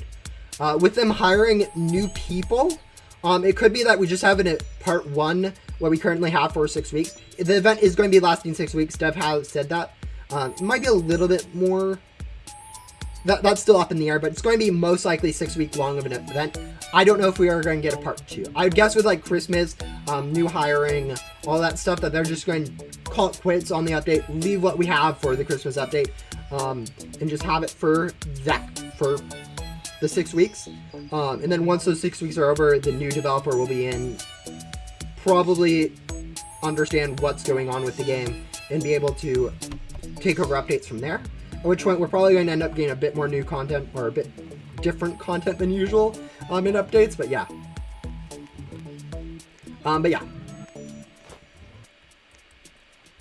All I want for Christmas is go similar to popular again. Who knows? A new developer could definitely change that. Could change that. I think new ideas in the game are going to be helpful. A lot of the times developers start, like, after developing a game or whatever, they don't play the game actively. Like, some developers do. But like most developers are kind of they're developing the game. They aren't really worrying about how the game feels to play. And then like once it's been released or whatever, it becomes a lot harder to like actually understand what every new update adds and how it compounds on everything, because they kind of have an idea of what the game feels like, and that's kind of what they believe it is, which is different than what the people playing it feel like. But yeah.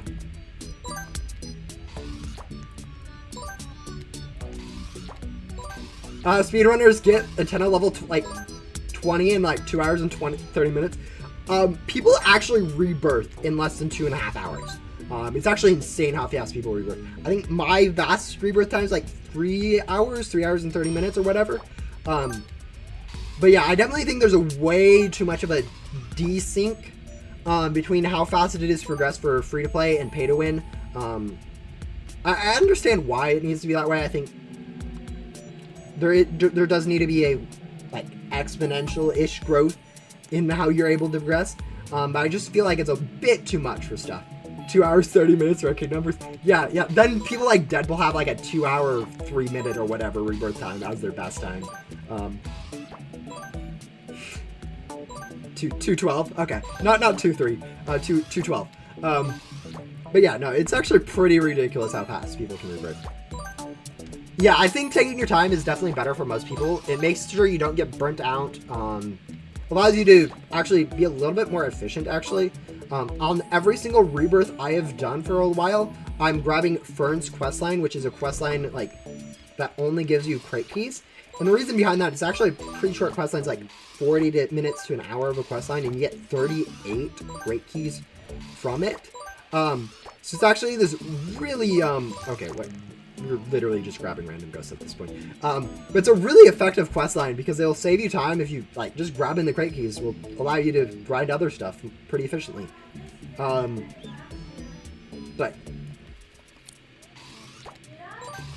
yeah, I definitely understand taking your time. I do that bit on some of my stuff.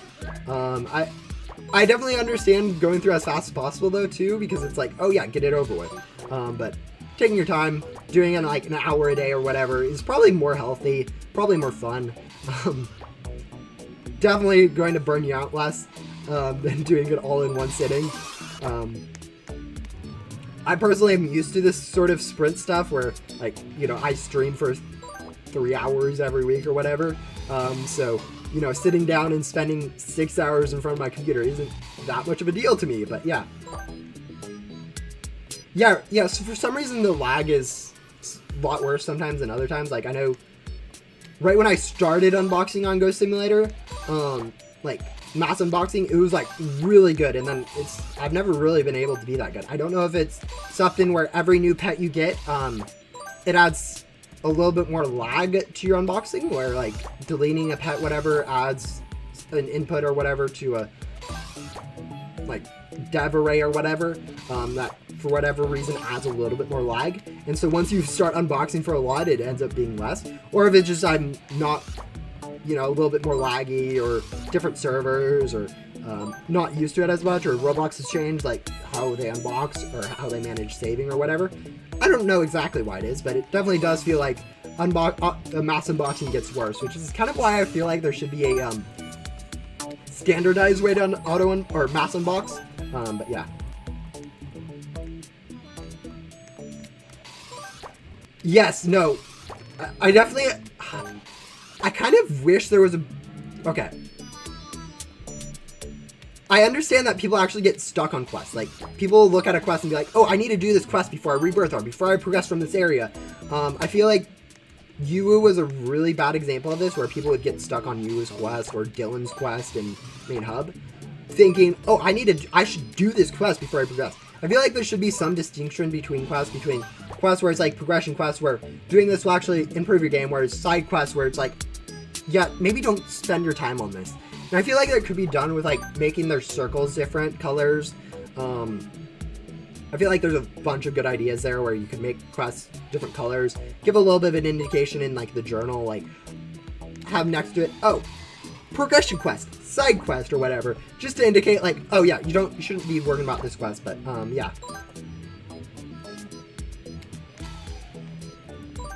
The only exceptions were like Fern. Oh, Jax. I understand skipping Jax. Skipping Jax, you, Gramps, Gran. You probably did this rebirth before that. Before, like, you, Gramps, and Gran were added, based on, like, my perception of how old of a player you are.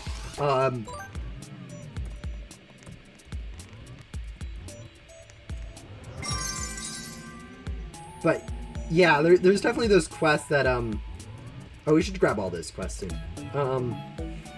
40 Banditos. Nixie. Yeah, Nixie was added recently, too. There's a lot of quests that older players, like, just didn't have access to.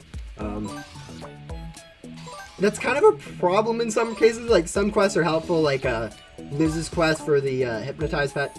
Helpful. But a lot of those quests are just, like, wastes of time for new players. Like, as I said, Yuwu, Gramps, Gran, all those stuff people can get stuck on. Even Dylan, which was added right at the beginning, is kind of stuff that people can get stuck on. Should add a big red X and green checkmark above NPCs to indicate useful quests. Yeah, I mean, that could work. I think it'd be easier to make it more subtle. I don't think players actually need that much of a hint on what to do and what not to do. If you, like, if you look at Infinite Quest, I think it's pretty clear to new players. Oh, blue quests, blue quests are a little bit different. And once they start talking to them, they realize, oh, Infinite Quest. I probably don't need to worry about this, or whatever. But yeah. I did the entire Yellen line. Oh, that's brutal. Yeah, no, will it? The Yellen line is, oh, that's such a pain for new players. I mean, I did it on this account, but especially Dylan right at the start, like, it starts off so easy. It's like, oh yeah, go unbox 1 pet, go unbox 2 pets, go unbox 3 pets. Not exactly those quests, but that's kind of what it feels like to a new player. And then you just hit with this very big doozy. Go unbox all 3 godlies from all these pet crates that you can't even afford. And it is like, how am I supposed to do that? And it just becomes this really hard quest, like, instantly. I feel like some way to discourage people from, like, you know, hard focusing Dylan's quest would be nice. But yeah.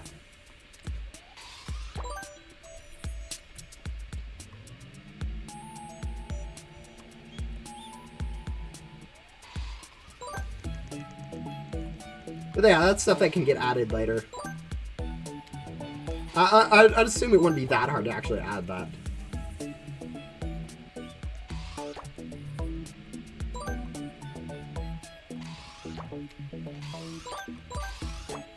Straight up a sucker punch to the face, yeah. No, I definitely know that feeling. I did Dylan once upon a time on a new account. Yeah, it was, I think, I can't remember whether I was smart enough of a player to, like, not worry about Dylan. The thing about me on my first time playing through this game, on my, like, you have to realize, I was a really lucky stat player when I started this game, like, ridiculously. I started, like, September, maybe October 2019, so after the game added Ghost World and whatever, so they had a little bit more, like, limited store items that people would go ahead and progress. They had a bit more stuff that people would go ahead and get stat-wise. And then also, in addition to having all that stuff, like code pets and whatnot, on my first boss, the first boss I did, you know, all of you guys remember, or, okay. You guys know that feeling of doing your first boss. It actually feels super exciting. It's a group effort. You're trying to avoid attacks, whatever. You get a nice boss chest. Before you have your hopes and dreams dashed of realizing that those boss chests are absolutely useless and no one actually cares about them in any sense of the way, you know, the first boss chest you get, I got a crate key out of that. I used that crate key on the most expensive crate because, you know, it's a free crate. I got a dragon on my first boss. So I was literally set for stats for, like, the entire rest of, like, main hub. So, you know, I already had the hard part of Dylan's quest done. So if I struggled, I might not have even struggled on Dylan because of that. But yeah, no, it is, I got really lucky, yes, when I started the game. But, not everyone's gonna get that, and people are gonna be struggling on that quest for a while, and yeah. I definitely don't have the most normal experience playing through the game for the first time. I got really lucky, and then I also did a bit of trading because, you know, back then trading was all the rage. You could literally trade a random godly board for something that would now be considered 5 sunspots in value. It was a weird time for trading. Anyways, probably trade. Yeah, I think I got 8-bit really early on, and then traded it for like a overseer or something that had much better stats, and it was just super insane in terms of progression. Anyways, that should be Finsley. Probably should have done all this, but yeah.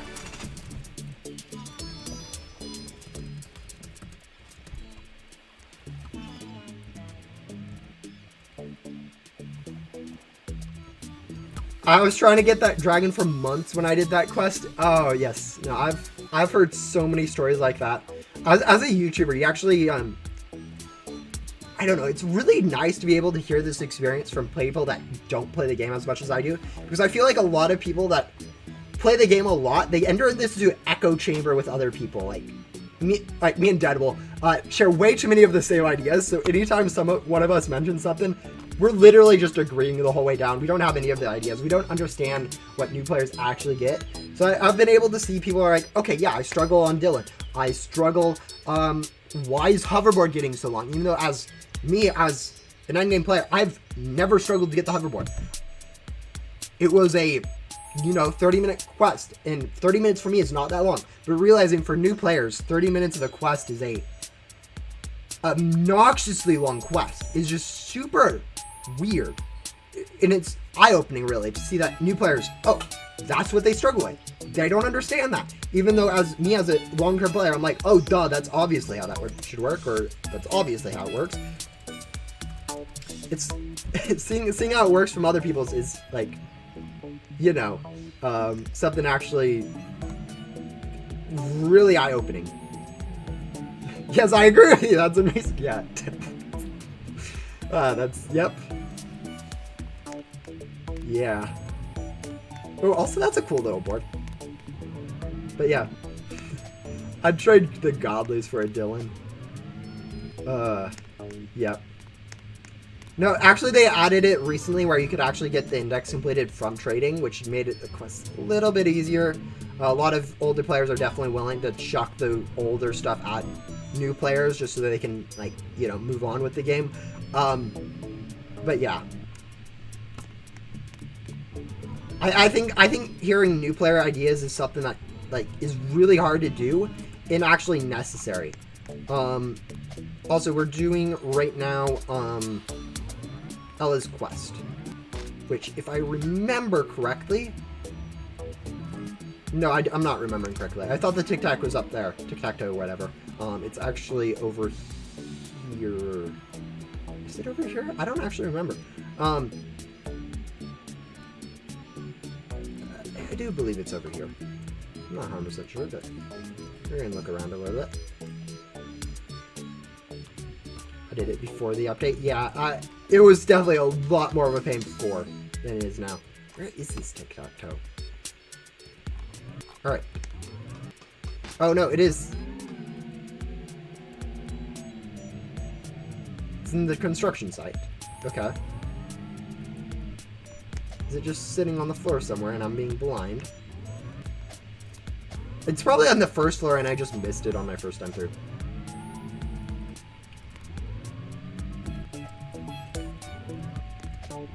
But yeah, and then, like, newer players aren't generally... Oh, there we go. Aren't generally able to actually describe exactly, like, what their issue with the game is. It's really hard to look at a game and playing it for your first time and be like, oh, that's what's difficult, that's what's annoying. You really kind of need someone looking over your shoulder that can see what you're doing wrong, what you're missing and whatnot, because, like, as a new player, you aren't generally able to be like, oh, this should be fixed. It's more of like, I don't like how this works more thing than realizing it's a problem for everyone versus just a you problem.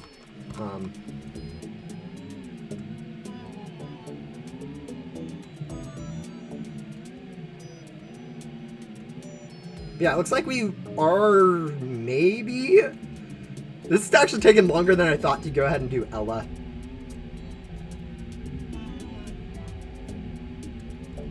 Alright, there we go. We should probably go ahead and grab Blaze and Hikari too while we're here.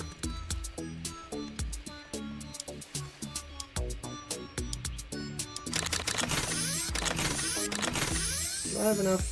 I do not have enough. Actually, I can go use a converter. Duh. Alright,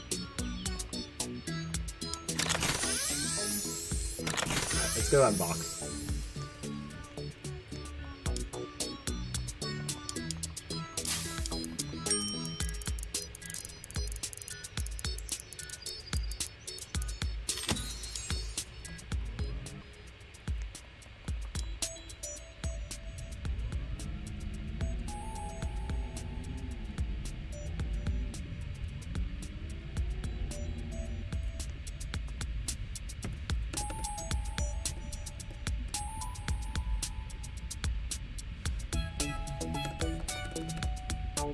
That looks like enough.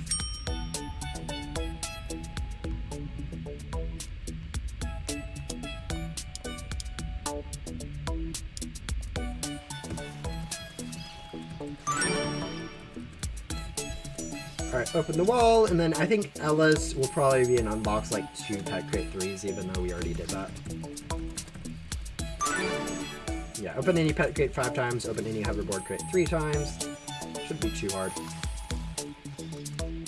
Yeah, I'm noticing we're doing kind of Ella and Finsley a little bit out of order, so we have to do a little bit of overlap. Anyways, we'll just open this crate 5 times. Also, why is there one NPC in Block City where the only way to get Big Cheese is to do 2 easy quests and then get level 19? Very nice choice, Stubbs. Yeah, no, I agree with you. Oh, that is such a joke of a quest line. Like, I understand what they were going for with it. Like, oh yeah, we'll give people a free pet. And just chuck in a few random quest lines, you know, have them go defeat an anomaly, go find a few find items, grab a few ghosts from the first area, convert it a little bit. I think they just forgot that, you know, to convert a little bit, they needed an antenna level 19, at which point that entire pet is useless. You know, I think it'd be pretty easy to change. You just remove that entire quest line, or that entire quest. Maybe also improve, like, stats of those things a little bit. I think, where am I going? Hoverboard grid. But yeah.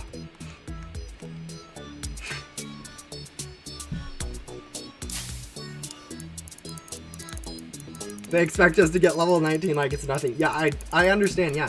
No, honestly, like, even those pet sets, like, they don't seem that insane. I never thought they were that insane. They're actually pretty good for a new player. I thought they would not be useful by the time you got them, but Hypnotize, especially on this account, I was using for a long time. Cheese Pet, on the other hand, I never used. It was never useful because of that level 19 requirement. Actually, do I even still have it, or did I delete it? Anyways, yeah, because it is way down here. Oh, actually, we did use it for a little bit. All right, I lied. We used it for a little bit. No, actually, we actually used it for a decent amount. But yeah, it's not. It should probably be moved a little bit, made a little bit easier, and I think that'd be a pretty easy change, though. And again, I think that's part of the things of developers just not really understanding.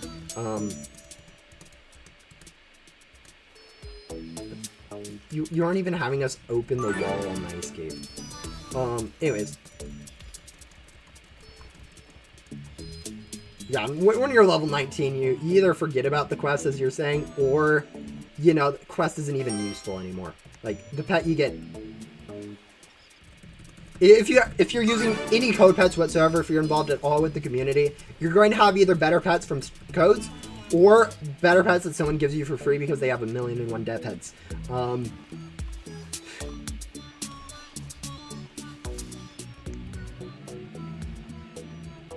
Alright, I do want to go ahead and grab Blaze and Ikari right now. We're not going to do any of their quests specifically, but if they do have any ghosts, we're already... Oh, wait. No, they're both... Never mind. We don't need to worry about them. I remember that the first few quests are actually going through and grabbing early ghost areas, so we don't actually need it. Aren't going to be getting any progression on them. So we'll just go ahead and continue through Ella and Finsley.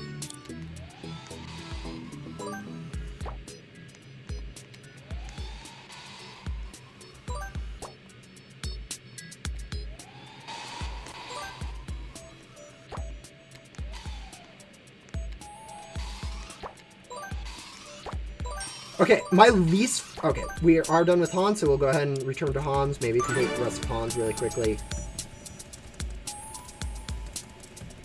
We'll go ahead and convert all of our antenna parts, because, you know, we need none of these. Actually, we only need to convert 500, but now we can just go max. One of the things I don't... Oh, we got another basic boss gun. One of the things I don't like about, I don't know, player base and Ghost Simulator, like, I mean, I think this is common through any player base. Anytime you, like, nerf or make early game easier, people are like, hey, we had to go suffer through it or something like that. Which is, like, not a good idea. I definitely have said something like that in the past, too, which I'm looking back, I'm like, that was stupid. But, like, making it easier for new players to get in is, like, for some reason, people who've played through the game already are like, no, keep it difficult. And it's like, you realize this is an issue, right, for new players. And that issue to new player is more important than issue to endgame player. Or mild inconvenience for endgame player. It's kind of frustrating sometimes. My other little pet peeve with, like, balancing whatever, is the fact that things have been so, that, like, Gum literally broke everything in the game, where, like, there's some things that are super overpowered, and you really can't nerf it because it's, like, a game pass. Like, you can't really nerf 2 times drops game pass, and make it, like, I don't know, 1.5x drops or whatever, because people will complain, and it's, like, legitimate complaints, because, like, you know, it isn't as good anymore, so why would they have bought it? You're literally, like, kind of taking away something that they bought. But you know, even if it needs to get done, you can't really, because it would upset people. You know, not that upsetting people is always the worst, but, you know, there's definitely a lot more changes that it's not that big of a deal. You can do a lot more things without really upsetting people, like fix early game progression, and yeah, that might be about it. Fix pet progression a little bit, buff a few things in early game. Won't actually affect those game passes really, but yeah. Yes, I really like that. I thought they'd be doing that same thing with a Remnant Zone. Like, up until Remnant Zone released, I thought that we would be having a different new sort of system for or continuing the old backdoor system. But, you know, I mean, it makes sense with, like, the lore of the game. Like, it's all finished worlds, whereas backdoor was something quite different. I do like, though, resetting the areas. Like, the thing is, you look at Remnant Zone right now, and, like, literally it's useless to upgrade your vacuum in Remnant Zone. Like, just because of how it was intertwined with main hub and whatever, they had to actually nerf health of Ghost, because the way it buffed main hub and Ghost World with the pack size increases was just super broken. Now they actually had to add a new system for boss ectoplasm and whatever. So now it only filled it up to max of that world to finally fix the issues they caused with adding those new packs and vacuums, which isn't perfect. I definitely think there are a few issues with it, but because of that, they could actually now you know, make the progression in Remnant World actually feel, you know, rewarding, in a sense, because before it really wasn't. Like, it was just kind of difficult in RNG based to get the item drops, whatever. No real vacuum upgrades or pack upgrades that helped. It was all just sort of a pain.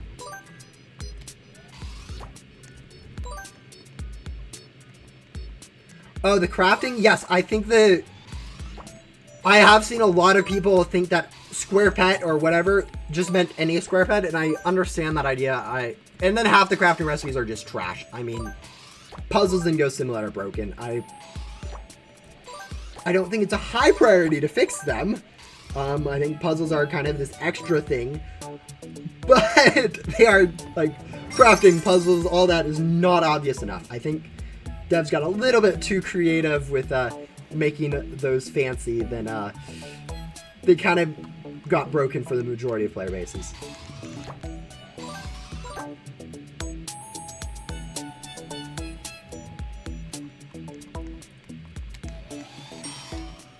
Yeah, that's one of the things that, I should be taking notes. I really should be taking notes, guys. I'll just rewatch the stream and look at all the notes I took. It's, you know, these streams are kind of a, they're permanent, so I can always go back and it's a video log of, you know, my thoughts, so. The board puzzle is pretty interesting, though. Yes, that is the single puzzle I'd rate at a D tier. All the other puzzles, all 3 other puzzles in the game are F tiers. All 3 of them are unfindable, unstartable. You can't figure out what your second step is once you find it, if you find it. And then every one of those has required brute force for people to solve. Board puzzle is the one puzzle that people could find on their own. I don't think people do, just because like it is a hidden button you have to go find and then figure out what you have to do there. But it is the one puzzle you can find it on your own that you can solve on your own. So it doesn't get F tier, it gets D tier. All the other puzzles are solid F tiers.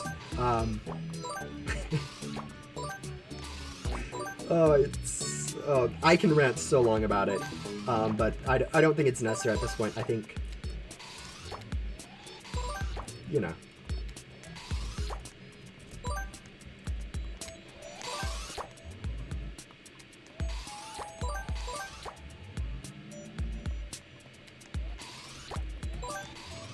This stream would probably make a lot more sense in like a week.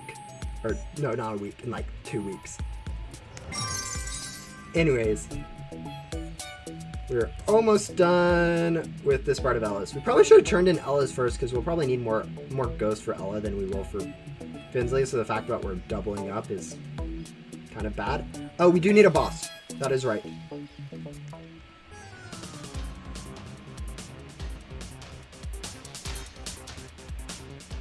Oh, fun fact about the board. There's an internal ID system, which only really plays into effect in one place. With like crafting or whatever is like really the only place you can see it. But there's an internal ID system. Like every board that is added to the game is given an ID.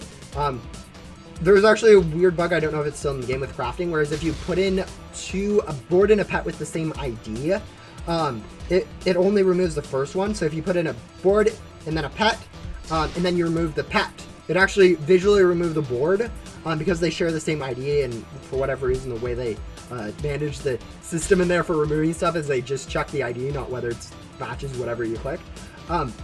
The board actually matches with the ID of the board is actually the same as purple. Which for anyone who watches my channel enough and knows my avatar or whatever, knows I'm a really big fan of purple. So the fact that like board matches up with purple is actually kind of funny, because board's kind of a significant board in some respects, because, you know, everyone loves bow and it's a cool puzzle board. It's kind of a significant board. The fact that it matches up with purple 90 is kind of, I found very funny. But yeah. Why do Yoko's pet leveling quests take so long? Use a common. For that entire quest line, the best way to do it is to go ahead and use two common pets through the entire quest line. And the way it works out is you level up those 2 pets up to level 2, then you level them up to level 3, then you level them up to level 5, and then you level up them up to level 10, or 7, and then 10. And it actually works out really nicely to just use 2 common pets. The last quest up to level 10, if you do the 5 bosses that it has you for that last quest, that actually gives you the exact amount of XP you need to go from level 7 to level 10. So it's like a perfectly calculated quest if you just use 2 common pets through the entirety of it. Just as long as you don't accidentally level them up too much or whatever. But yeah. if they get rid of crafting, nobody would even mind if they already noticed. Yeah, I think crafting could be done better. And I think the current system they have could just use a few improvements, make it a little bit more clear on how it does, give a little bit better hints, maybe have a little bit better crafting recipes. Like, I don't know, where you get like a loot bag or something for crafting. Or you could use any of a few pets or whatever. Just where you have a little bit more of options for crafting. Let's go ahead and use that basic boss gem that we need for Han's quest.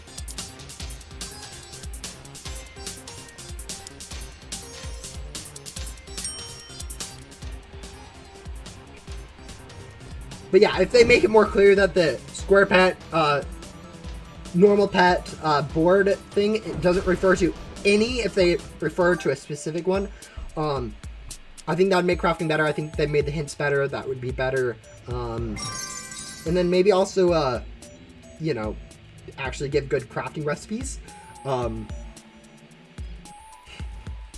of the crafting recipes are kind of not the greatest. Yeah, I definitely agree. There is definitely one of those cases where it's like a lot of us that are still playing the game, like me. Very specific type of player. It's kind of a... When we say we still play the game, it's a lot different than if a new player was playing the game, the way we play it.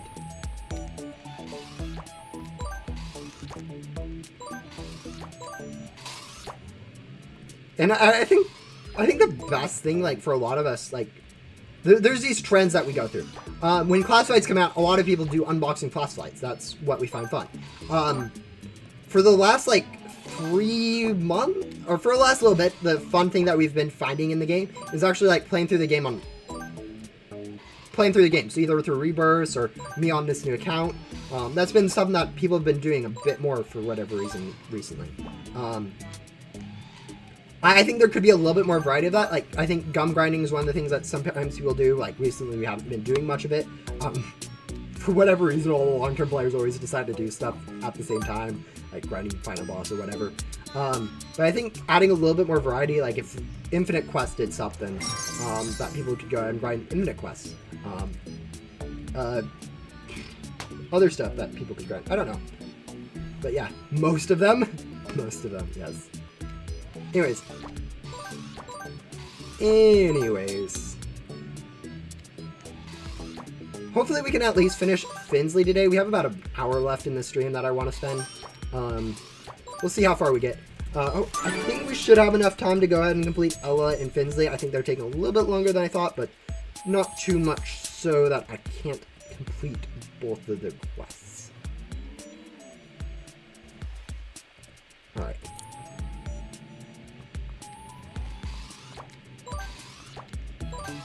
This is probably when I should start burning a glitchy loot gum to get some more item drops, because it's looking like we do need a lot of these tusks.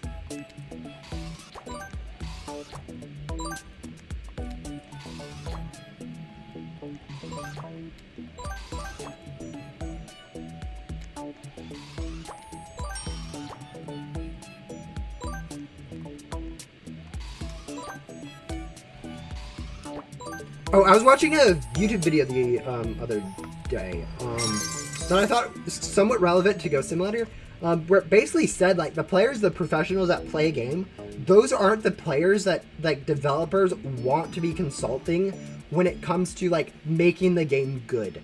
So, like, players like me or Deadpool, like, even though we have these ideas for what could improve the game, generally speaking, we aren't the best players to, like, look at new stuff, tell how good or how bad, or like really for like developers, just because like we have an idea of what we want and like we make the game balance for what we want. Whereas really like the casual player base of a game is really where a game needs to be meet good, like the casual player base of a game needs to be satisfied with the game for it to actually be a good game. Like if you look at using like Minecraft as an example, like Minecraft, like a lot of like endgame stuff, like there's not much emphasis on like what Minecraft is adding. Minecraft doesn't add so much like technical features or whatever when they add stuff. Generally those are side things that people, that community gets super excited about. But a lot of it is they add stuff that the normal player could use. That's kind of what makes the game great, is that a casual player can go play Minecraft and enjoy it or whatever. And I mean, might be why Minecraft's not, is because they aren't doing as much of that. They're listening a little bit too much to the community and not enough to like the casual parts of the community. But yeah. How do you get the gum perk? The gum perk that for using a gum automatically, you get from Ghost Runner Grant's questline in Area 51. You have to go ahead and chew like 3 to 500 gum for a questline, which isn't too hard if you're grinding through like a rebirth or whatever. It isn't that difficult questline, it just requires you to chew a lot of gum, and then once you have that, you do get the ability to go ahead and use a gum, either by pressing this button over there, or using T on computer. I think there's a specific hotkey on Xbox that probably gets shown. But anyways, it makes using gum a lot easier. But yeah. Oh yeah, I definitely know that feeling. You go use a loot gum or whatever, and the only drops you get are the drops you don't need.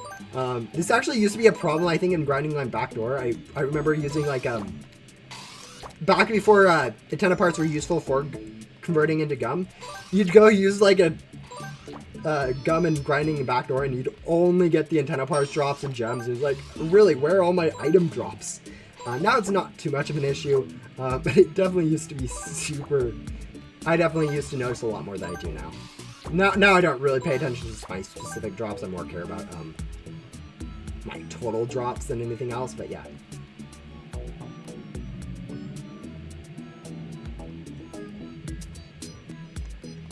Did you see it?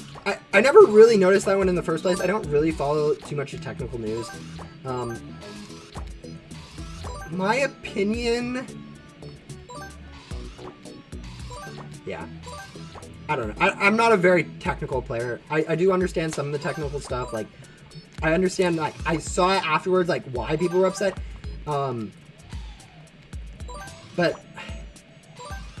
I don't know. I feel like that's one of those things where it doesn't affect me, so my opinion on it is, like, siding with developers. A lot of the times it's like that, where you're like, okay, I don't understand the issue, so I side with the bigger person.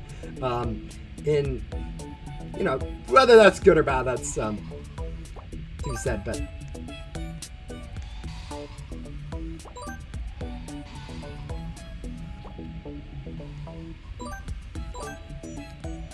I definitely understand that, how good it is to have those, like, new blocks, where people are able to do a lot of new stuff. Wait, are these literally the rare ghosts that have to go grind? Alrighty, we might be here a while. Actually, let's go do Finsley's quest first. 50 worker ghosts. 50 miner ghosts. Oh, this is going to be difficult.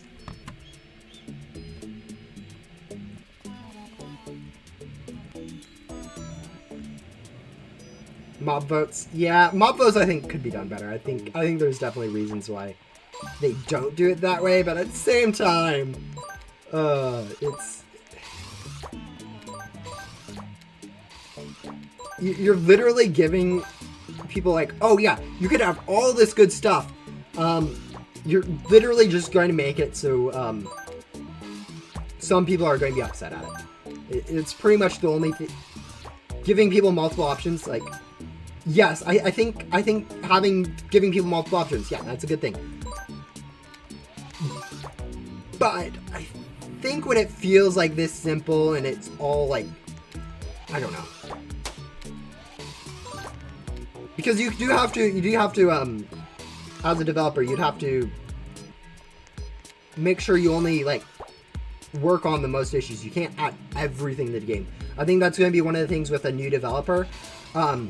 People are going to expect, like, new developer comes down, okay, fix this bug, this bug, this bug, this bug, this bug, this bug. They're going to want, like, all the stuff changed. And, like, when they don't change all this stuff instantly, it's going to be like, hey, you've been a developer for 2 months. You haven't fixed insert one specific bug here, and it's been like they've patched like 5 other bugs and they're working overtime or whatever, and they're like, hey, I can't fix everything the second I become a developer.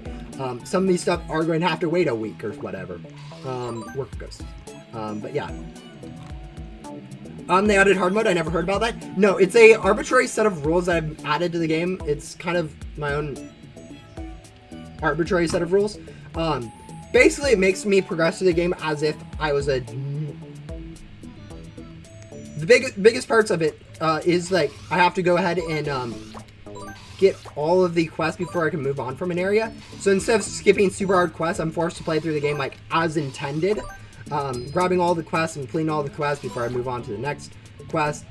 Instead of being able to, like as most players do, where you'd go into like Ghost World or whatever and skip Shelly or whatever, skip Dylan before moving on from main hub. Actually, we did do that, but you know, we ignore that.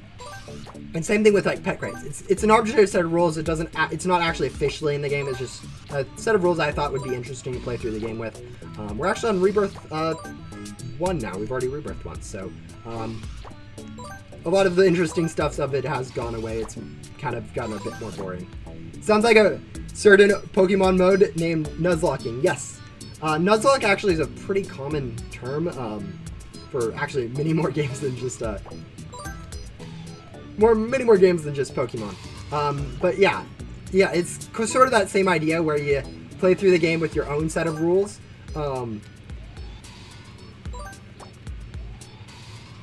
And makes the game a little bit harder at an arbitrary sort of difficulty that could or could not make any sense in how the game works. I think Nuzlocke generally is like, if a character dies, you can't use it again, which generally makes some sense, not as arbitrary. These rules, I've tried to make it so it's not as arbitrary. I feel like if you just have random... Okay, I keep using the word arbitrary. I feel like I need to explain what the word arbitrary means because it's not a super obvious word. More or less, it basically means if something's arbitrary, it just kind of means made up, doesn't really fit for any reason. It's made up randomly for what seems to be no reason. But yeah, basically my goal with this challenge was to make a set of rules that sort of follows like how Ghost Simulator feels to play. Like you go through, you collect the quests. So now instead of just skipping certain quests, you actually have to do all the quests for the perks. Same thing with pet crates. I'd have to go ahead and complete all of the pet crates before moving on to the next pet crate, which is sort of how Ghost Simulator was designed. Not exactly, but it sort of has that feel. But yeah.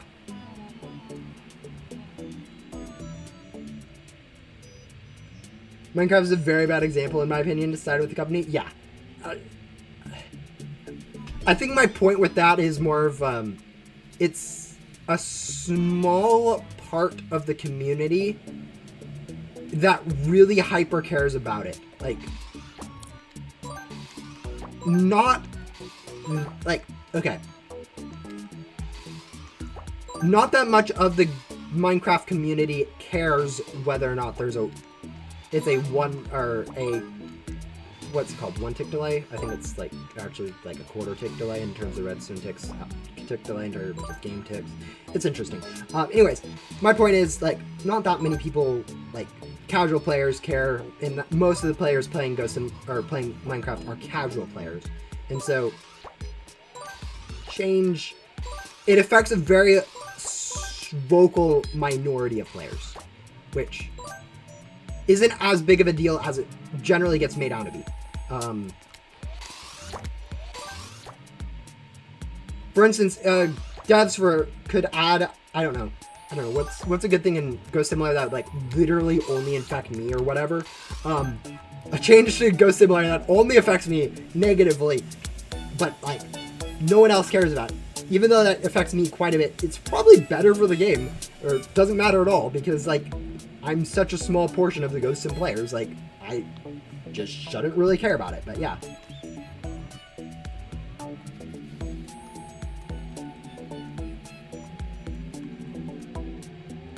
I do understand, though, why you'd want it. Like, it doesn't affect the rest of the game, so might as well keep it.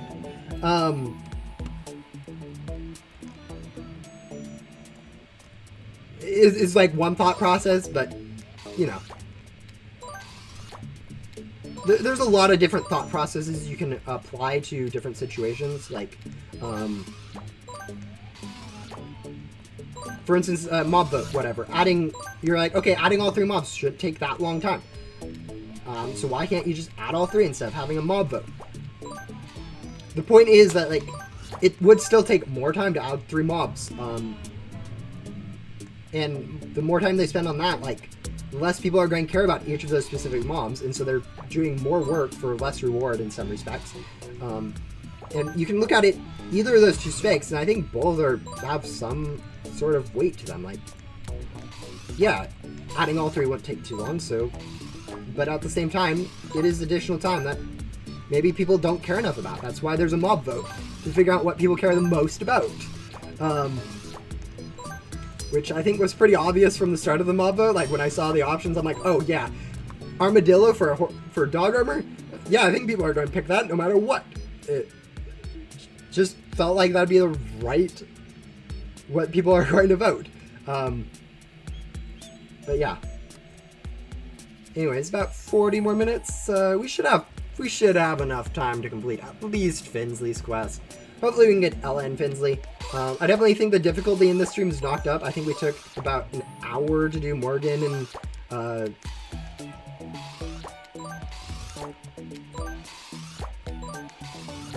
Adam, and then we took about 2 hours to do Jesse and Rose, and so about 3 hours for this seems about right. I mean, it's still a lot of time, especially since I'm one-shotting every single ghost.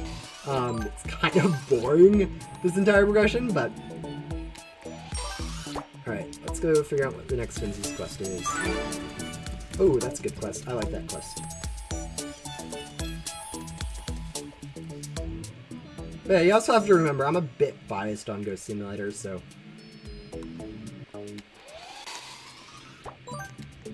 And with my background as a programmer, software developer, I'm a bit biased towards programming in general. Like, I understand a lot more of what programming entails than most people do. So when people are like, hey, why can't the programmer like add this feature? It's like, feature's a little bit more difficult than you think.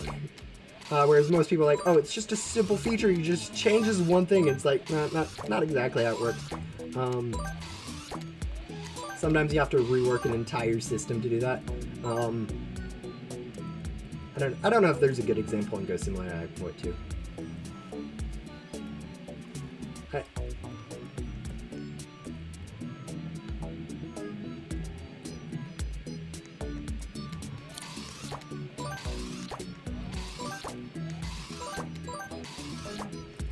I guess VIP servers or private servers or whatever.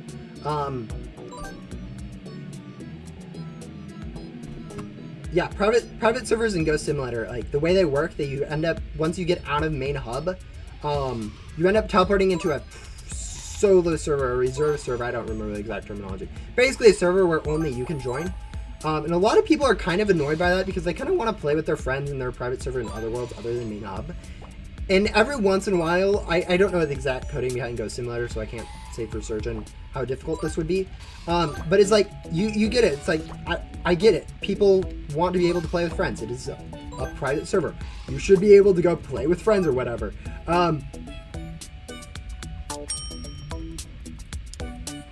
But because of like the technical limitations of like Roblox, it's actually managing servers is actually a little bit more difficult than you'd think. Also, this quest does not look fun. So, like, even if it's like a highly requested feature that you think, oh, that should be super easy, it's probably not as easy as you're thinking. I'm sure it would be possible somehow.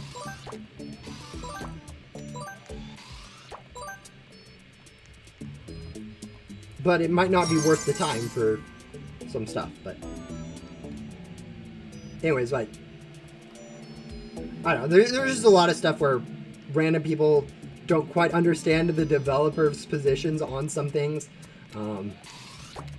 Actually, I think the best example of this for me is, like, I want the puzzles to be changed. The developers actually said hard no to that, to changing the puzzles. I don't know the exact reasons for that. I'm assuming it's either A, because they don't think it's worth the time. They're like, okay, puzzles are done. We don't need to worry about it. Spending more time on the puzzles isn't worth it. Or B, because they think it's all right because as the maker of something like that, you understand the solution and you understand how it all should work together, so you don't quite see the problems with it, which, you know, I understand. Sort of me whenever I develop something. But it's sort of this thing where it's like, I really want puzzles changed, and devs are like adamant that they aren't, and it's kind of this disconnect in the information that we know. Like, devs know something I don't about the puzzles, or I know something they don't about the puzzles, and it's really hard to share that information. Like,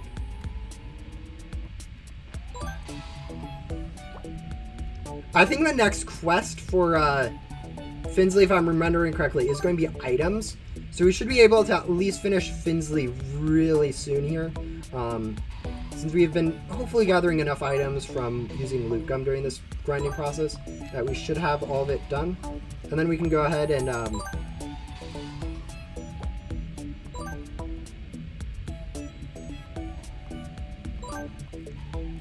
just, you know, turn in the quest.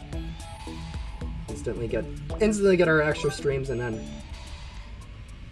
actually extra streams will be pretty helpful since basically allows me to vacuum ghost 2 times faster with this instant one-shot stuff I have right now.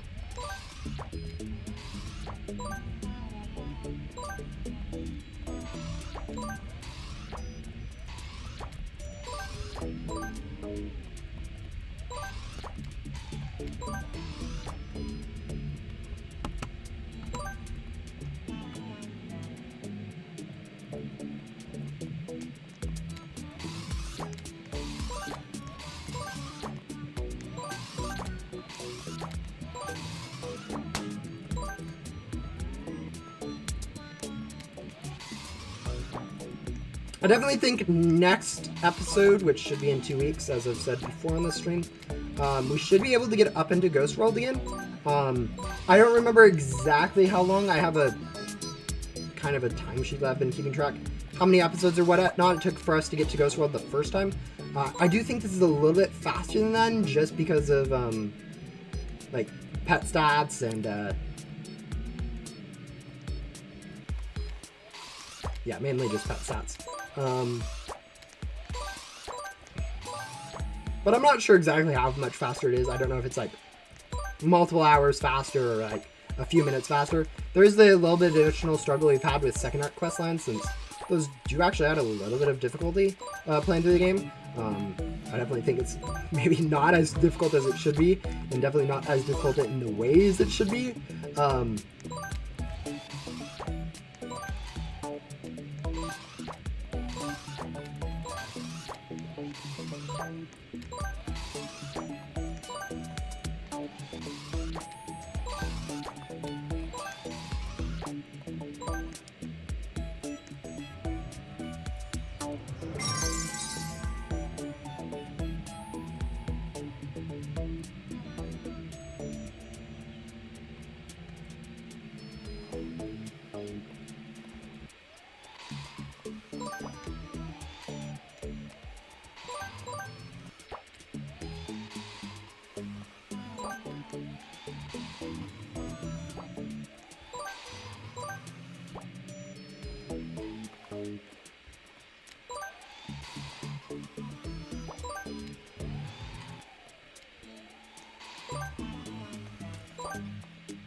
Five more minutes. Yeah, we should have plenty of time to go ahead and complete Finsley's. Actually, we should be able to probably complete Ella's in that time too.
I always forget how long it takes to vacuum rare ghosts sometimes.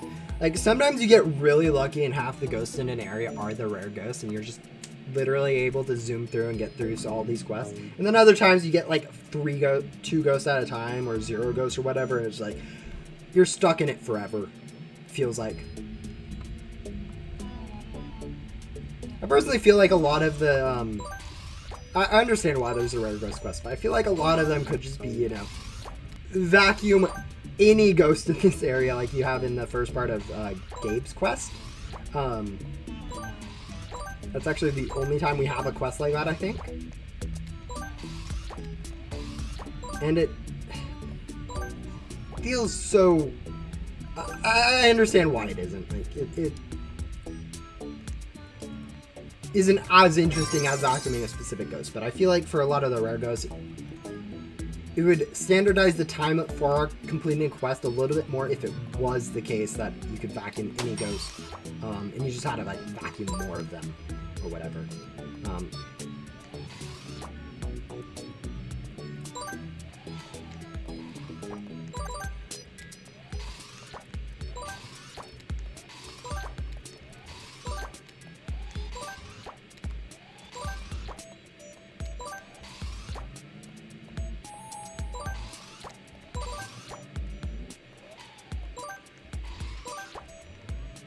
Alright, there's the penguin we need. Now we just need to get a few more mermaids, basically.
Alright, we should have both the mermaids ghosts spawned on at least the bridge now.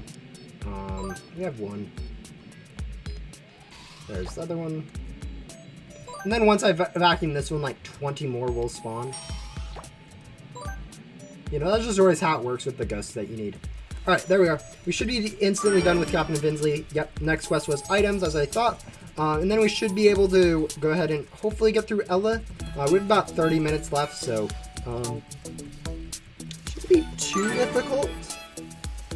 And then once we are done with Ella, that'll either be the end of the stream, or if we have a little bit more time, we'll start into, I don't know, Blazing High Carry, probably, before Luna.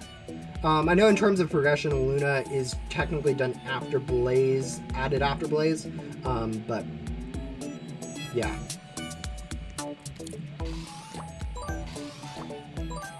Oh, we have multiple streams now! That's right!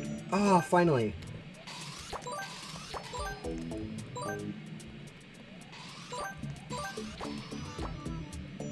Okay, I don't know if you guys are noticing this, but it's so much faster to vacuum ghosts when you have multiple streams.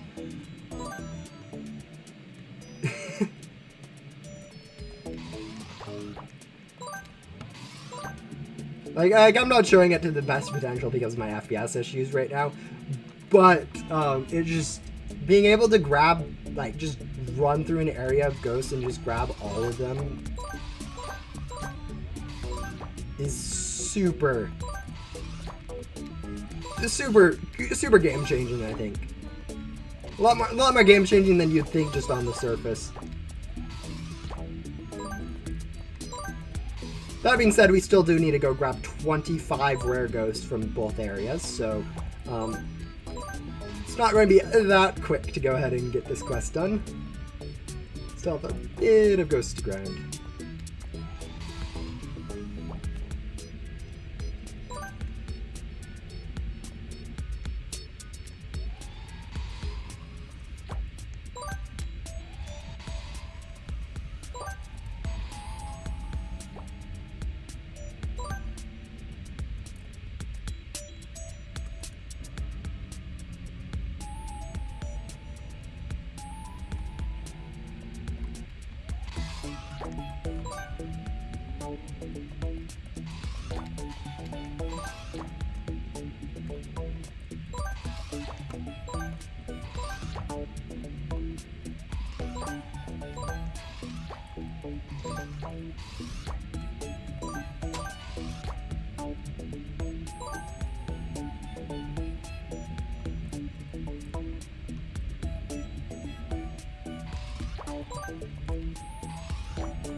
Thing about this account is it isn't planning on progressing as fast as possible.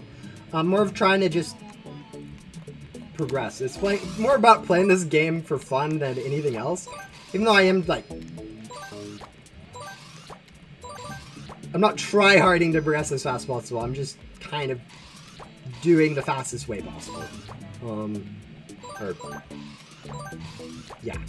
I'm trying to go fast. I'm not trying to go as fast as possible, I guess is what I should say. Like, for instance, with this quest, I know I could technically be faster by alternating a little bit more often with, like, the areas and whatnot, because I'm kind of running out of ghosts sometimes a little bit before I actually switch over. It'd be better just to grab ghosts from all areas and then, you know, swap over whatever instead of, like, oh, mermaid ghost, let's go beeline for it.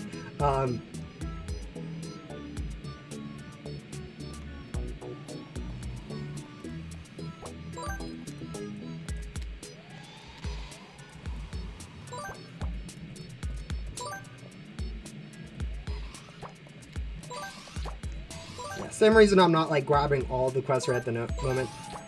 I know I said like before that I carry, or Blaze at least, starts with like grabbing ghosts from like every single area.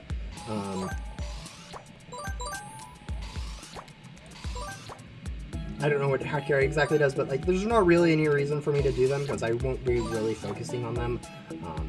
They aren't literally exactly lined up with all the quests I'm doing at the moment. I would end up seeing zero progression on them and not really being worth it to grab.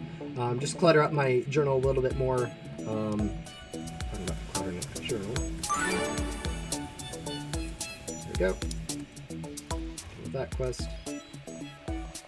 Sell, teleport to volcano.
we should have plenty of time to finish up Ella. We definitely aren't going to be getting as much done as I thought. I thought they'd be a little bit quicker quest lines. I think I forgot how tedious these main hub quest lines get right at the end.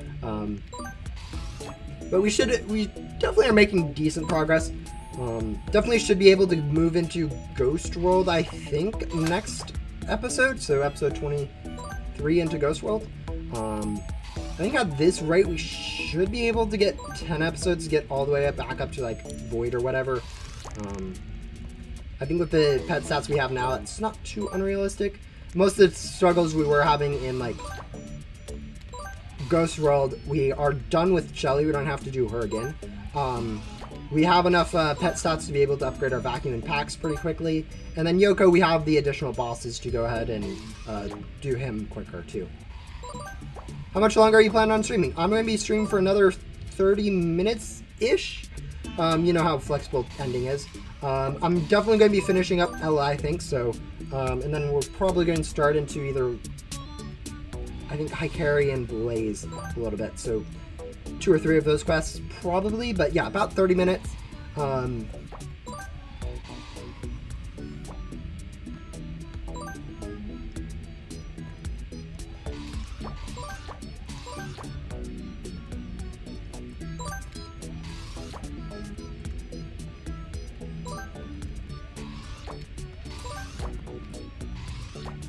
Alright, let's go grab some mermaids.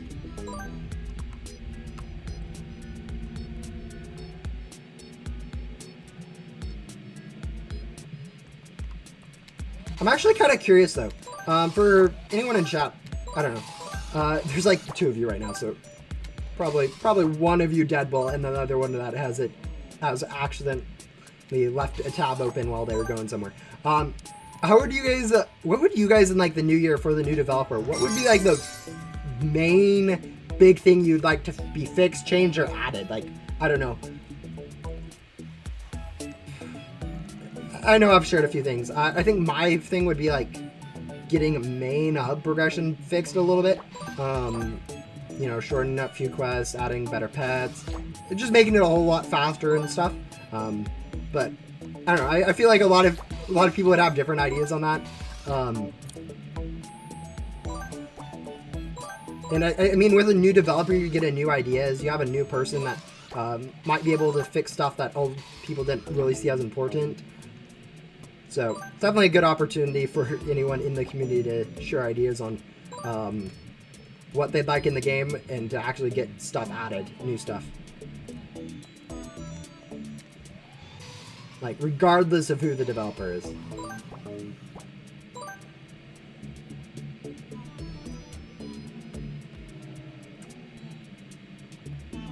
I know that I plan on hopefully getting some of my ideas added with the new developer, since, you know, I feel like I have a lot of good ideas.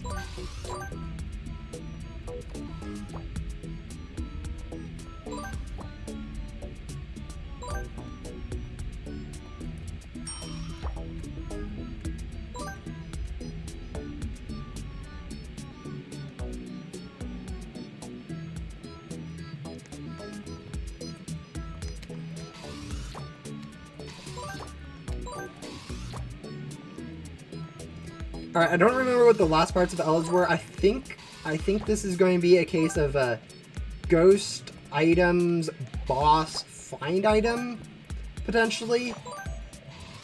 I'm not too sure though, so we'll have to just wait and see on that.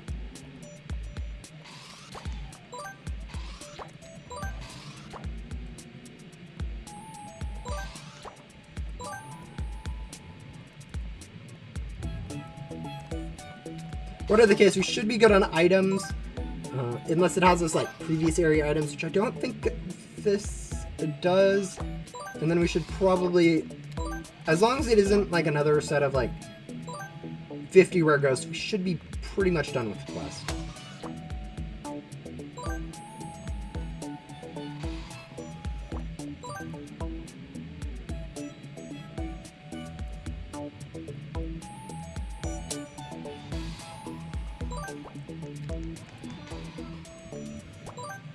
Alright, there should be 2 more mermaids on that bridge.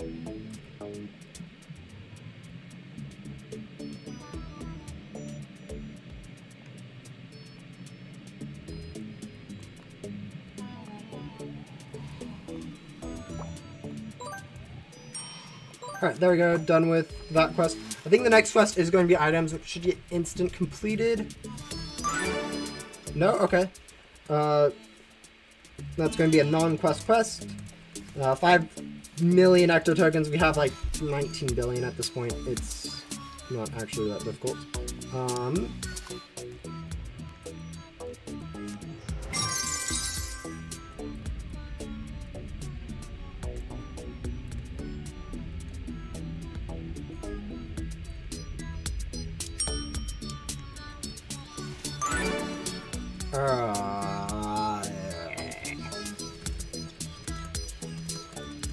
At least it's less ghosts.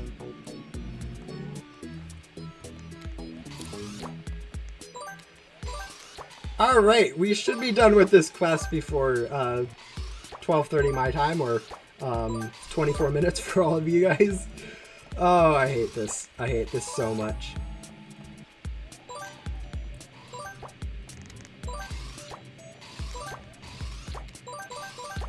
That's 80 rare ghosts from every single area in 3 quest lines. You know, I know it's supposed to be challenging. I was kind of complaining about the other second arcs that they aren't like quite challenging enough or whatever. But you know, this is not quite the challenging I was wanting. Anyways, we'll get through it. It'll take a little bit of time though. Probably around like 10 minutes to complete. Not super difficult.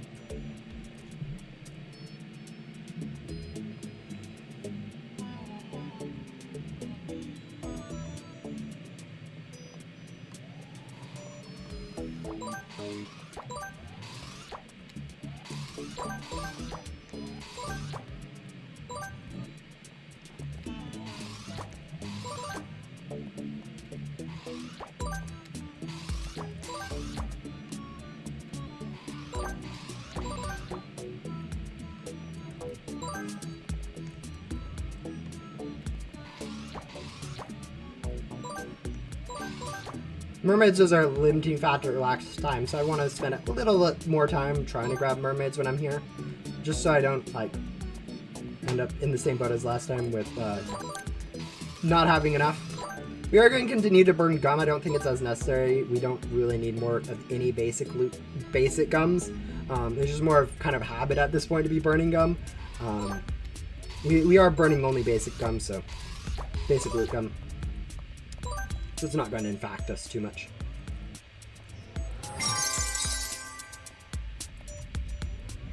But yeah, I think we're going to just go ahead and stop after we complete this quest. I don't think it's going to be in our best interest to go ahead and start at all into Ella, or not Ella, Daikari, Blaze, or Luna, just because like we might not even be able to get a single quest done on their side.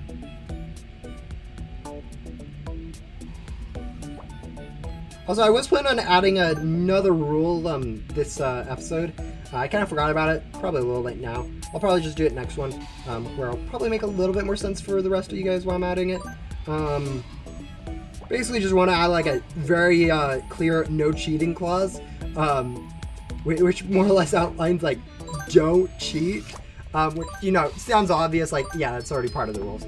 But I just kind of wanted to lay it out with like no getting like my main account to come help with like something or another, or other main accounts, or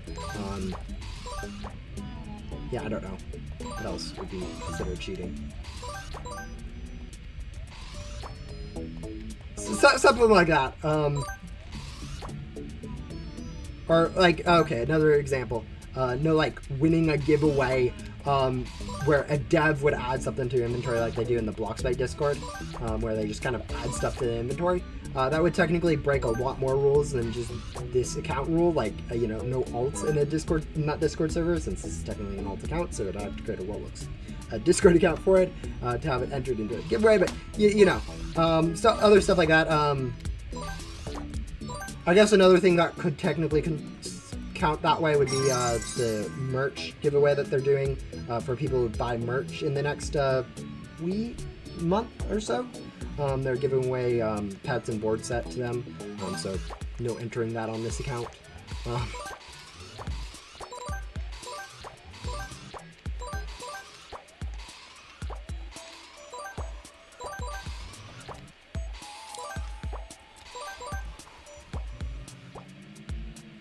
It's been, what, like 4 minutes, and we've got 10 of each of the ghosts?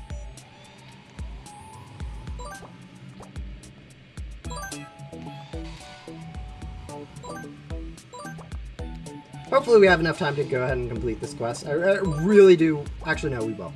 I'll be able to push it off a little bit longer.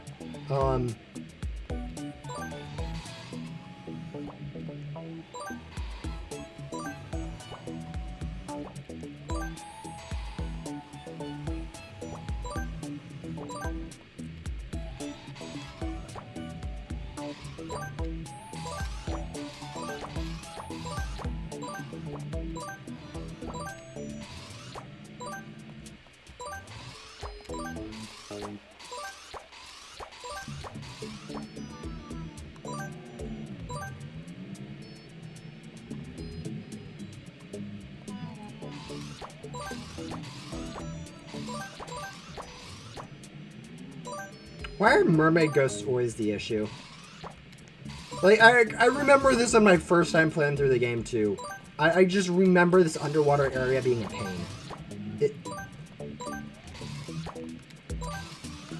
It's probably just because there are a lot of quests that require this area, but, like... And it's, like, the last time you have to upgrade your antenna, so they made it, like, especially difficult. But, like... I have memories of certain areas. And it's like underwater mine. My first time in the forest, which just makes sense. Yeah, those are the areas that, like, I remember. It's like all the rest of it's like, oh yeah, I just, you know, it's kind of this thing. But those are what I remember. Oh.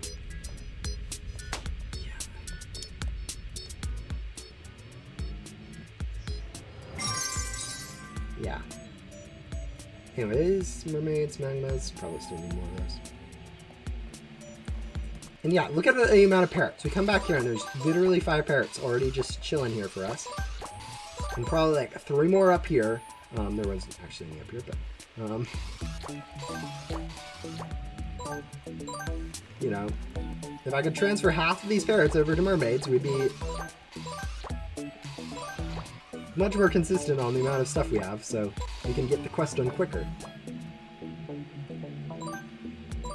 Yeah, I'll be pushing it to get it done. I mean, it is kind of nice that, like, Ella's second art quest is kind of difficult, but not exactly what I was expecting.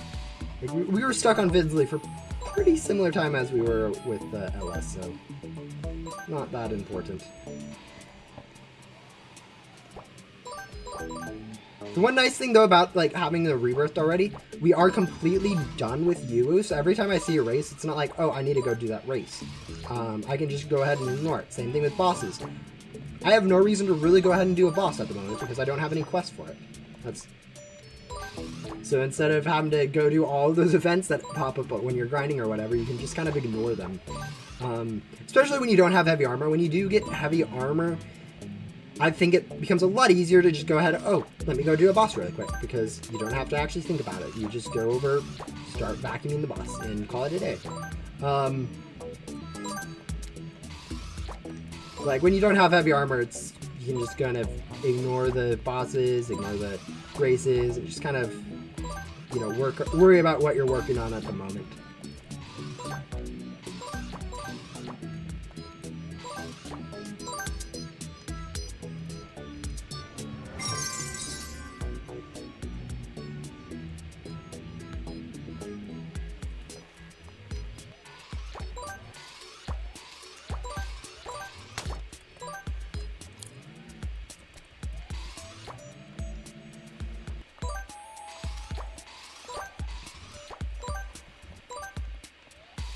I really do need to make some decent, like, Ghost Sim video at some point. I just don't have any really good ideas. Like, one of my ideas with the game balancing, whatever, Like, I started a series, I don't know, like 3 months ago, 2.5, on like ideas for rebalancing Ghost Simulator. I never continued that, and I never will, actually, at this point. That's completely concrete. I am not continuing that series anymore, even though I said I would. Which is kind of just developments on a Ghost Sims front. Not quite my fault, but or at least I like to think it's not my fault. Y'all can blame me if you want to, but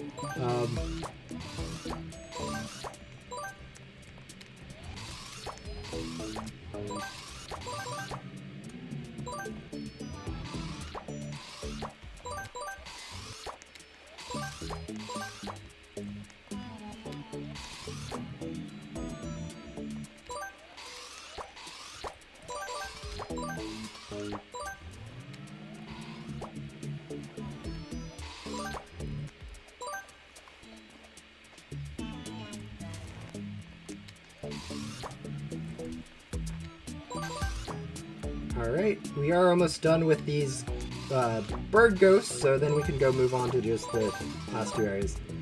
Generally, you want to grab all of them at the same time. I think we're a little bit too laggy at the moment, and a bit slower on it, so that we don't really need to be grabbing as many areas. Like, the main reason you want to be grabbing so many areas is to let ghosts refresh. And if we aren't vacuuming ghosts faster than they refresh in 2 areas, there's no real reason to increase it to 3 or 4 areas. Alright, there we are. Done with the ghost, or done with the bird ghosts. Now we just need to worry about these last 2 areas.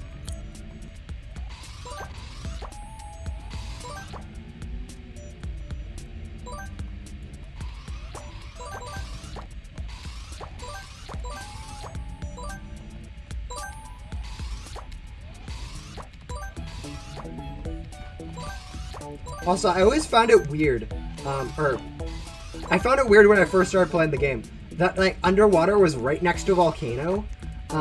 Like, you know, somewhere with the water is right next to the volcano. I don't know, I just found that one interesting.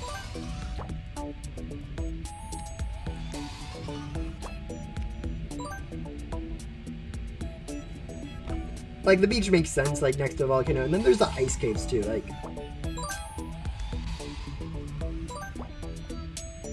all those biomes in the same area doesn't actually make that much sense. Like, you have a really cold one, you have an underwater one with a lot of water, and then you have a volcano, and... Actually, if you look at the map, like, Ice Cave is literally directly underneath the volcano. Which doesn't make any sense. I mean, I know it's a game and all that, so it doesn't need to make sense, but...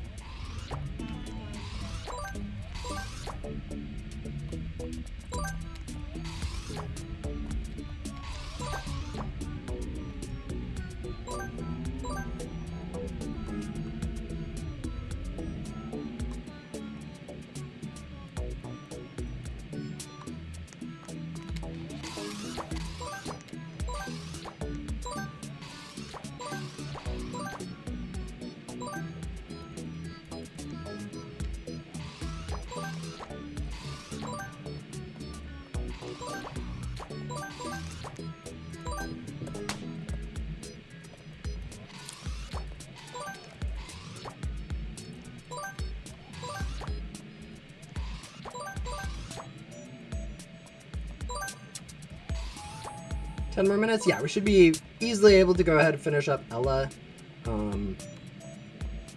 17 more mermaids, basically.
the entire... No, okay. I was about to say, is this entire biome just like, you know, normal ghosts?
There we go. Done with magmas. 6 more mermaids. We have 7 more minutes. We should be perfectly fine. But yeah, that will be the end of today's stream. Didn't get as much done as I was hoping. We only really managed to get through Ella's and Finsley's questline today. We are maxed out Nintendo-wise, though, so next stream we should hopefully be able to go ahead and get through Luna's, Blaze's, and Hikari's questline. Should only really take 1 stream, I think. If I remember correctly, the longest part of them from the first time was the amount of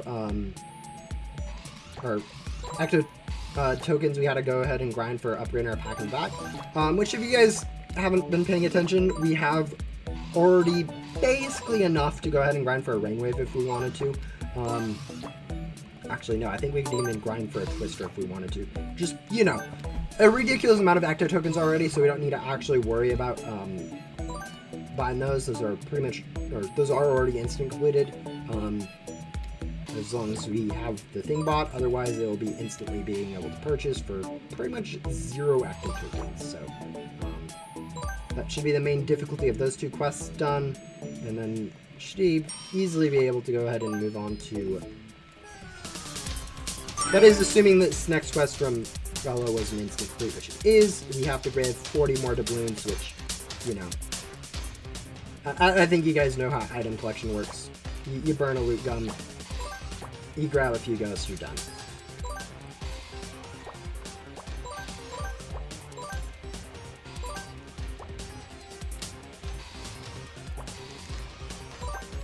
So are you planning on doing any stream between now and Christmas? I may be doing a Christmas event. I don't know. I'll have to see what I have time for. If I do, it's going to be Thursday. Most likely Thursday, if I do. And it'd be for grinding, like, probably the quest for the event. And then memeing on how I already have keys, because I went ahead and grinded a few towers for some other reasons.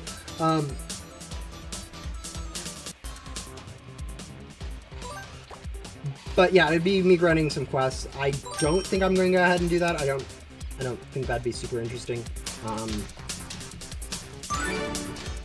Yeah. I don't know.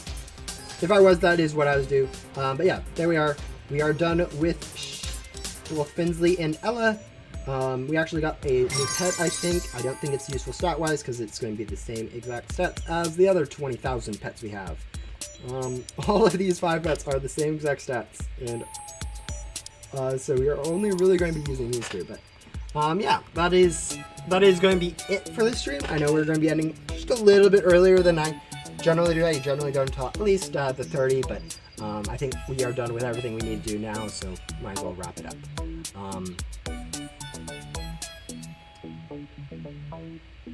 Yeah, next time I will see you will probably be in 2 weeks when I do another stream, unless I decide to do a stream on Thursday in 2 days for the Christmas event, or maybe even a video. Maybe we'll see if I feel like uploading a video at some point. Maybe a Sentinel video. I don't know. We'll see.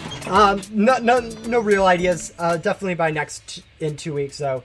And yeah, probably we'll have some exciting news then. Anyways, I will go ahead and see you guys. Stay safe.